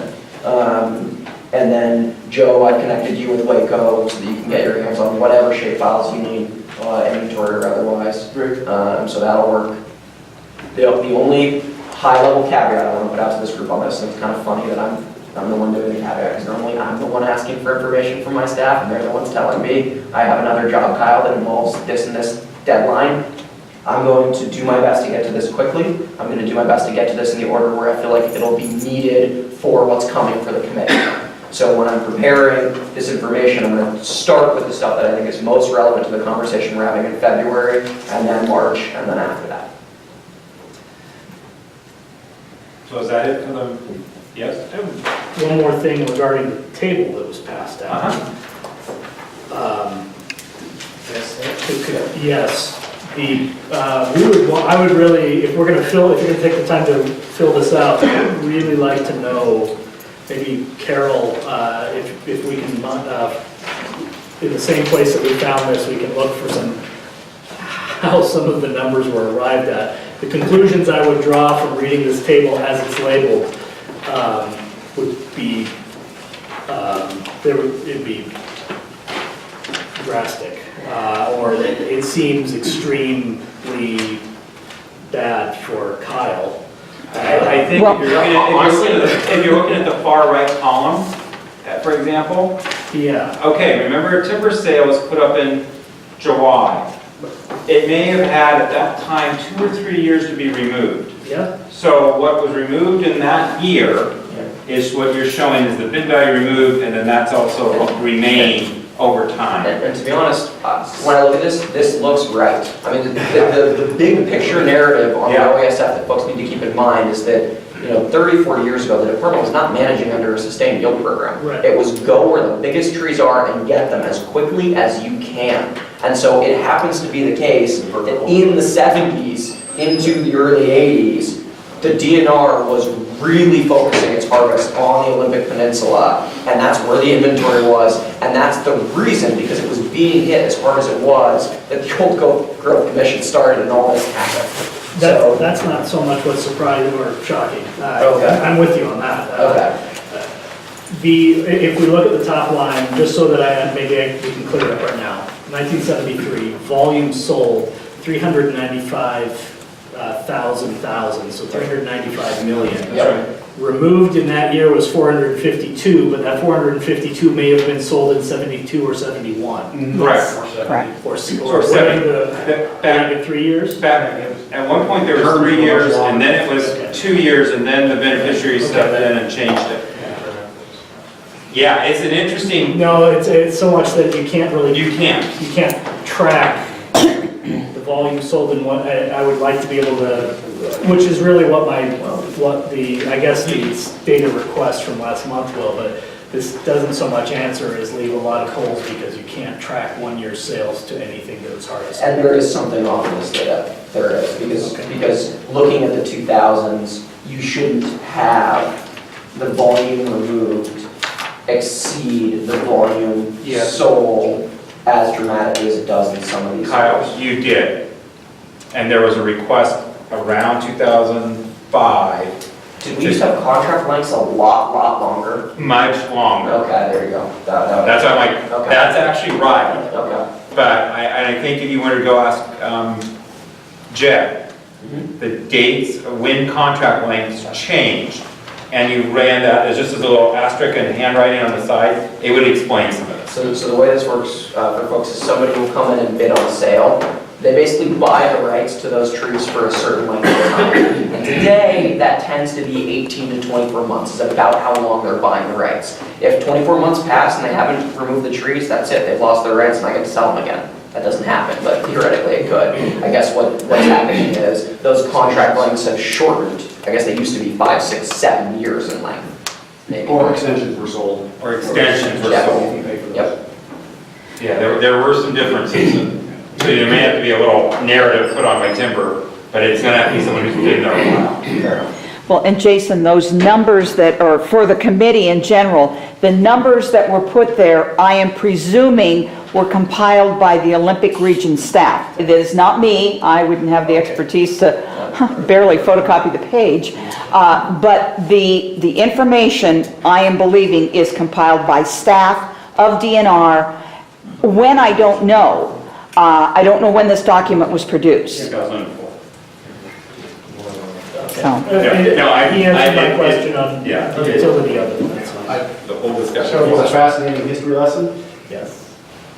Yeah, A it lot of is. history here. Yeah. I'm not sure if it's going to inform the committee too much. Well, the last 10 years would.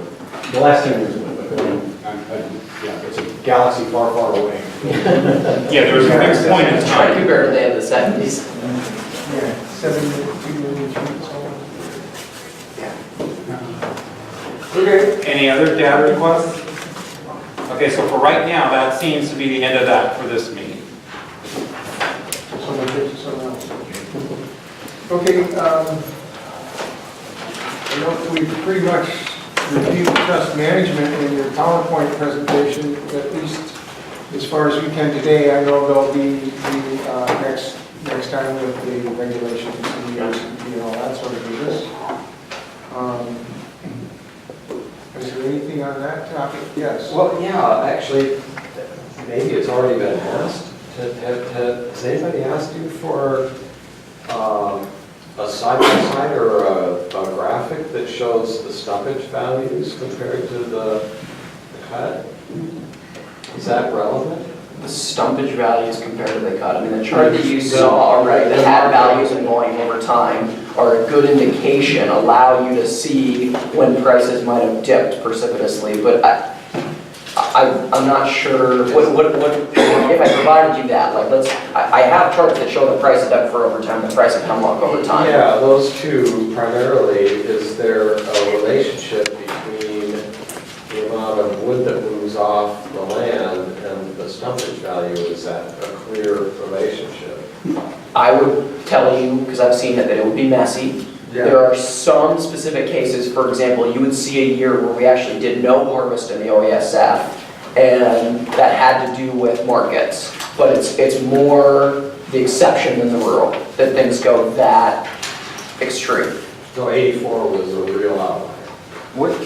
I'm curious what year that was market, because I think there might be a counter argument as to why that happened. Okay, fair enough. Well, you and I can debate that later. Yeah, I'd love to see that year, so that's why I was like, okay. I'm assuming you're going to present the economic environment in March. Correct, yeah. I'm going to present the environmental stuff in February along with forest practices person, U.S. fish person, and then I'll come back in March and talk about the sustainable harvest and how it's constructed and what the numbers are and how we perform, and that'll feed into really good discussions about the arrearage and what it is, and the attorneys will debate, and that'll get us up to March.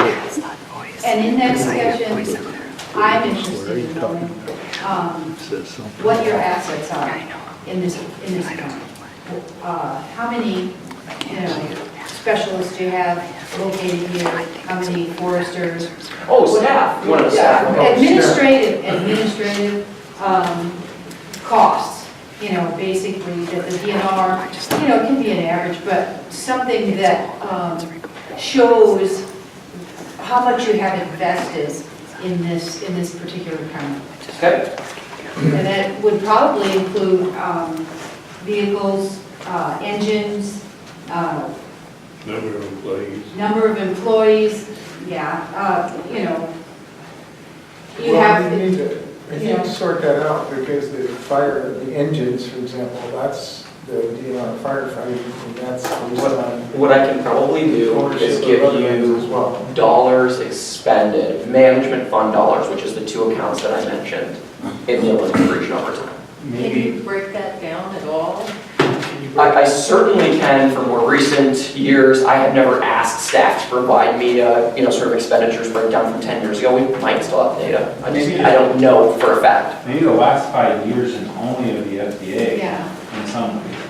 The thing that's a little bit goofy is there are so many bodies that, like, I'm showing you an expenditure that's really 40% of a body.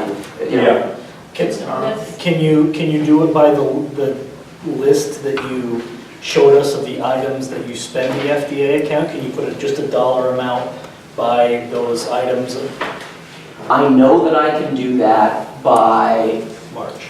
I know that I have the data to do that at a statewide rural level. The more specific you want it, the less certain I am I have it. It doesn't mean I don't have it. I just don't know off the top of my head that I can give you by difference, my transactions versus silviculture versus rights away for the Olympic region FDA over a 10-year period. I'll get as much as I can get to refine it as much as I can. Can I just make just a basic request? It'd be nice to have one of your slides next month. Just inform the group what the DNR does. You're organized by regulatory, by Oh, sure, yeah. by fire. Here's your annual budget. This is the amount of bodies statewide dedicated to fire. This is the amount dedicated to regulatory, because so much of it is just all mixed into one. It's all DNR. It's not correct. That simple. That would help, I think, people understand what you're trying to accomplish. But I think it's going to be important when we talk about staffing levels, that we separate that staff that's regulatory from. Yeah, but the nice thing is if I separate to expenditures, whether it's just FDA or whether it's the whole, what we call the management fund, which is our FDA, that's going to take out, it will include the HR, the IT, to the extent I'm funding those things, but it'll take out firefighting, it'll take out forced practices, it'll take out aquatic lands. Firefighting and forest practices are not funded by timber sales. By the 25%. They're funded by the state general fund. Correct. Legislative appropriations.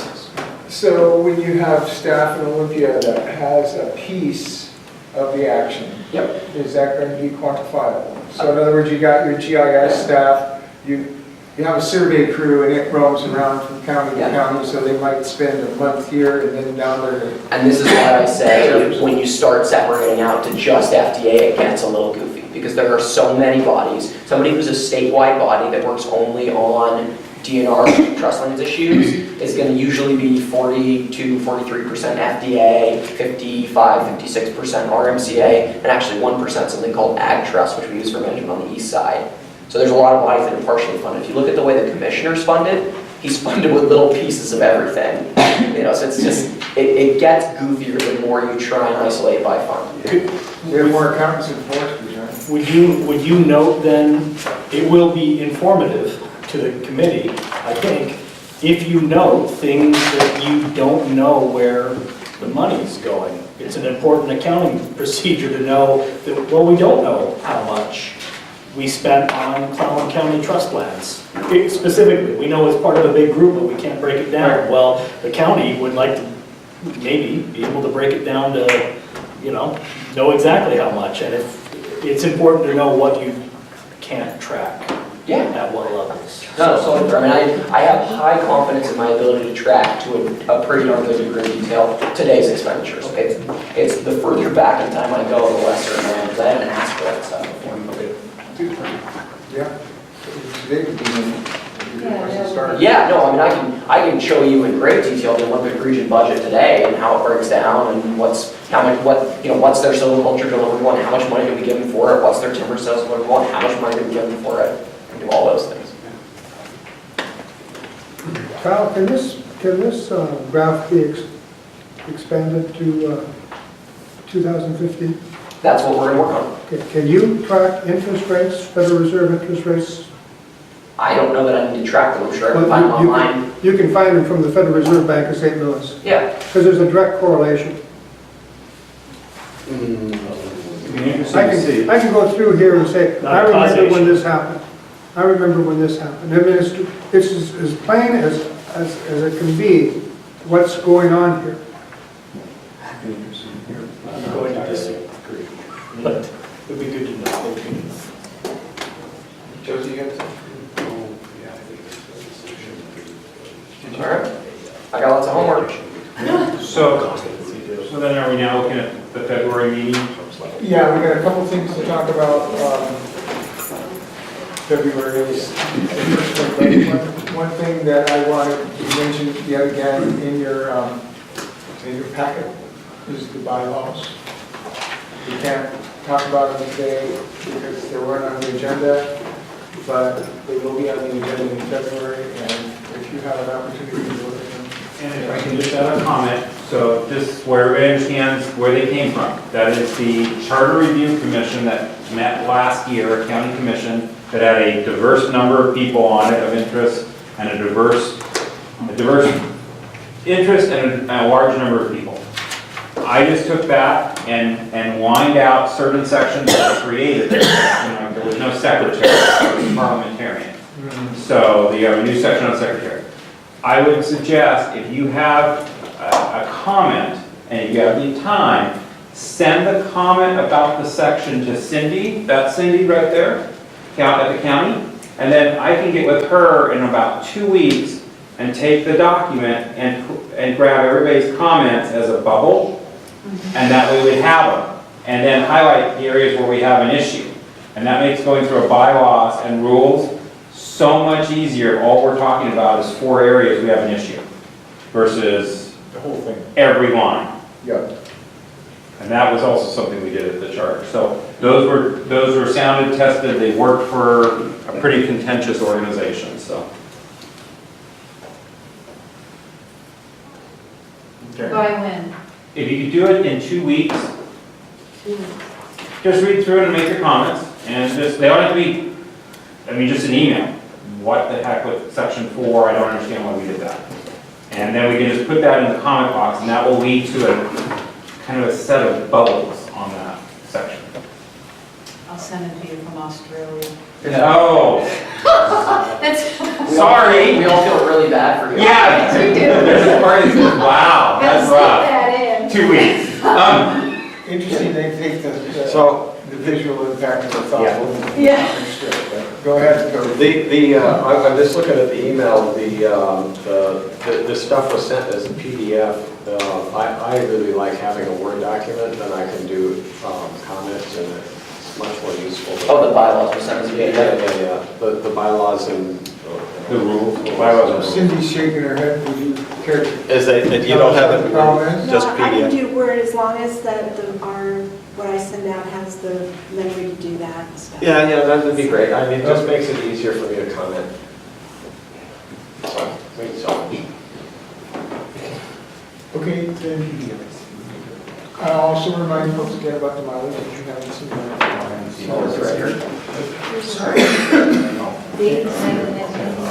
It's February 19th in this room at noon.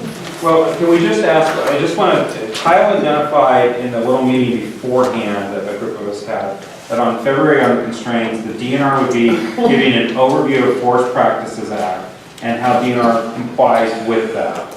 The U.S. Fish and Wildlife Service would be talking about the HCP and more, no, who was that? So DNR regulatory, so DNR DNR will give a presentation about the Forest Practices Act and what all landowners are expected to comply with. That'll be the first presentation. We'll have to differentiate between DNR and private lands. No, he will speak blind to that, okay? Then I will speak to the DNR HCP where it overrides what Stephen just told you, so that you can understand the distinctions. And I'll speak to what specific rules in the HCP are particularly relevant. Then a Fish and Wildlife person will get up and they will speak to, if you weren't going to do that HCP, here's other ways that you comply with ESA. Because it is not a choice whether or not to comply with ESA if the county was going to take its lands back. But there are alternatives to having an HCP for compliance. Okay. Go ahead. Please include Clean Water Act as an adjunct to the ESA discussion.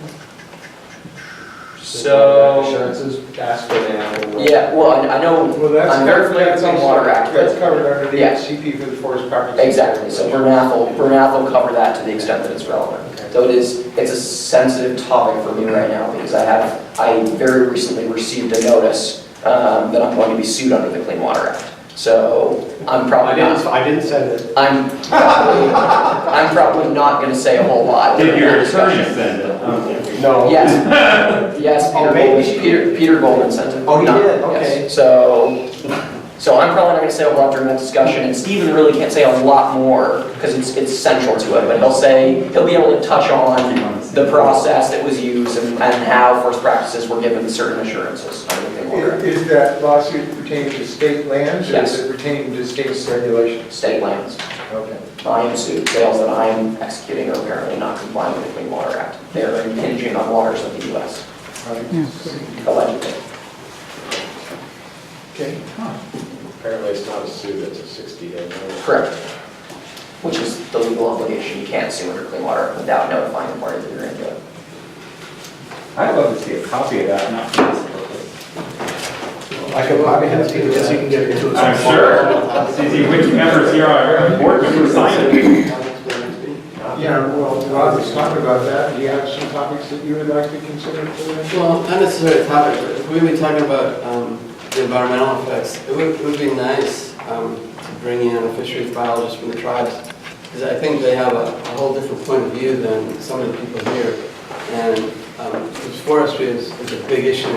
The documents that Phil Kitchell is releasing, basically the reconveyance movement from the 90s, where they called about reducing rotations from 60 years to 40 years on public lands. That would have a dramatic effect on salmon runs. It would be nice to have the tribe, especially since they're not part of this process, to give us some comments.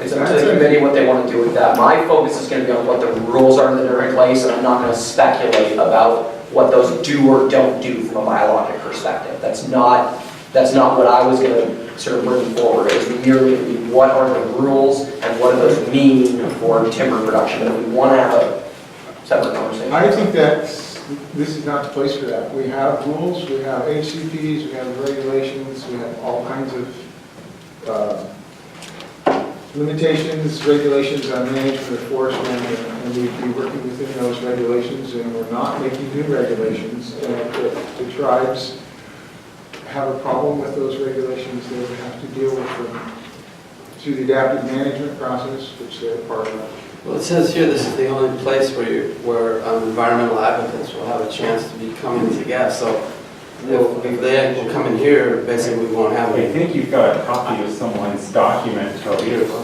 No, it's not me. That's not my comments. The comment that you just read. Your worksheet. That what you just read about the only place tribes, environmental groups could come and enter? Right. That was Toby's statement that he wrote. So I would say that is a copy of what Toby had and his comments. The work plan is open to anybody. Where else? Well, if we're not going to hear the tribes talk about what the ramifications of these environmental regulations are, changes in them. What's the change? I don't think anybody's proposing a change, Josie. Well, yeah, because if you look at the reconveyance movement from years ago that Phil Kitchell was putting on these documents online, if you read them, they're talking about what they want to do is to reduce rotations from 60 years to 40 years, to bring it in line with private practices, to bring public land management in line with private practices. That will have a dramatic effect. But that would be something that you're making some assumptions about a future condition that I'm not sure how you would be able, anybody would be able to comment on the future condition. Yeah, I don't dispute the opinion that you have, but I think it's putting the cart before the horse. We're not there yet. I don't think there's anybody here that suggests private forestry rotations. I don't have a problem with listening to fisheries biologists that have data that back up their opinions, but I think it's early, it's too early. We're not suggesting changing regulations, we're not suggesting changing rotations. Or anything out of compliance with rules that are already established that say we are protecting fish. Right. One thing I think that will happen, right, we'll get to the March meeting, we'll get some grounding. Then, as this committee is prepared to think about, does Clallam County want to take the lands back or not? Presumably, if folks are interested in taking the lands back, you're thinking there will be a different condition for management. Something will change. So as we start to talk about what might change, right, and why folks might think it would make more sense to have somebody be a manager, if a proposal comes on the table that then we want to hear some conversation about, hey, we think if we took it back, we could change rotation ages and we would want to, and here's the benefits of it, then it would be pertinent to bring somebody and say, okay, there are benefits here, here's the opposite side of it. Okay, well, the documents I'm under recommending is that this is the proposal to be put forward by our consultant, so that's what concerns me. I think that's a historical document. Yeah. I think our charge is not to go back to the 90s. Our charge is to go forward from today, given what we know. It certainly informs the history, but I think Kyle said it pretty succinctly. I would say it'd probably be more beneficial for you to spend time reading the Charter Review Commission's recommendation and listening to those parts of the meeting than going to some document that's 20 years old. Well, I did actually listen to that. But there's so much confusion and contention about what the Charter Review Commission really did and who did it. If you watch it, I think if you watch it, all those things are answered. No, they're not. Yes, they are. I mean, we've watched you have an argument with the chairwoman of the Charter Review Commission, and her point of view is quite different than yours. It's different. It is, but the charter, but the video's there. You can watch what happened. Well, I did. So that's what happened. Well, a lot of it about the origin just doesn't come through. I mean, there's some allegations that were made in those meetings that were never answered. So we don't have this transparency about where this came from. So the good news, though, is that this will be a fully transparent process here. Yeah. And folks who have expressed an interest, in participating are on it. So I feel pretty good, actually, about the group we have and the diversity of it, that we're not going to fly by particular issues. I think that the next meeting is going to be about what the rules are, not about how possible changes in management might affect. The rules are the rules. Yeah. That's what it is. And have to be followed. Check this one. And that would be the intention of the counties, the guidelines we're looking at. And all the processes that have been put in place to affect different rule changes will continue to go on. Well, we have a consultant saying something different. That's the issue. Fortunately, not fortunately, just Phil is not part of the process, right? Like, so he did some work for the county commissioners, and he provided them some information, and hopefully they were happy with the work they did. They then asked us to do a separate job, right? We asked Phil to determine whether recommence was in the best interest of Clallam County and why, and what it might look like. They asked us to do it. So as far as I'm concerned, I respect Phil and I respect his opinions, and if he wants to come talk to us and help inform the group as we make the choice, great. But it's this group's job to make those choices. Mr. Chairman? Just first, go ahead. So to continue on that just briefly, the modern report that Phil did that ended last year did make a synopsis report of that, and that was, he did advocate in that synopsis for increased logging and harvesting old growth timber, and those issues were there in his synopsis. So, I didn't look at the whole report. I haven't read that yet, but his synopsis contained those things. So I'll put that forward just for information. Okay. Yes. I just want a yes or no answer on this. I'm reading the bylaws in Article 4, Rules of Order. In accordance with the most recent edition of Robert's Rules of Order, the TLAC shall elect a parliamentarian from its members to assist in its proceedings. Are we going to do that? We can't really discuss that today at all. Those are drafts. Those are drafts. Those are drafts? When will that be decided? It's gotta be next month because it was. That's all I need. You don't need to stop. Other questions or comments or issues? that we need to talk about today? Hearing none, is there a motion to? The public comment. Oh, public comment, right. Thank you. Is there any member of the public that would like to comment? Hearing none, I think that is a very good answer. Motion to adjourn? Second. It's moved and seconded that we adjourn. All those in favor, say aye. Aye. Thank you, everybody. You. Thank you.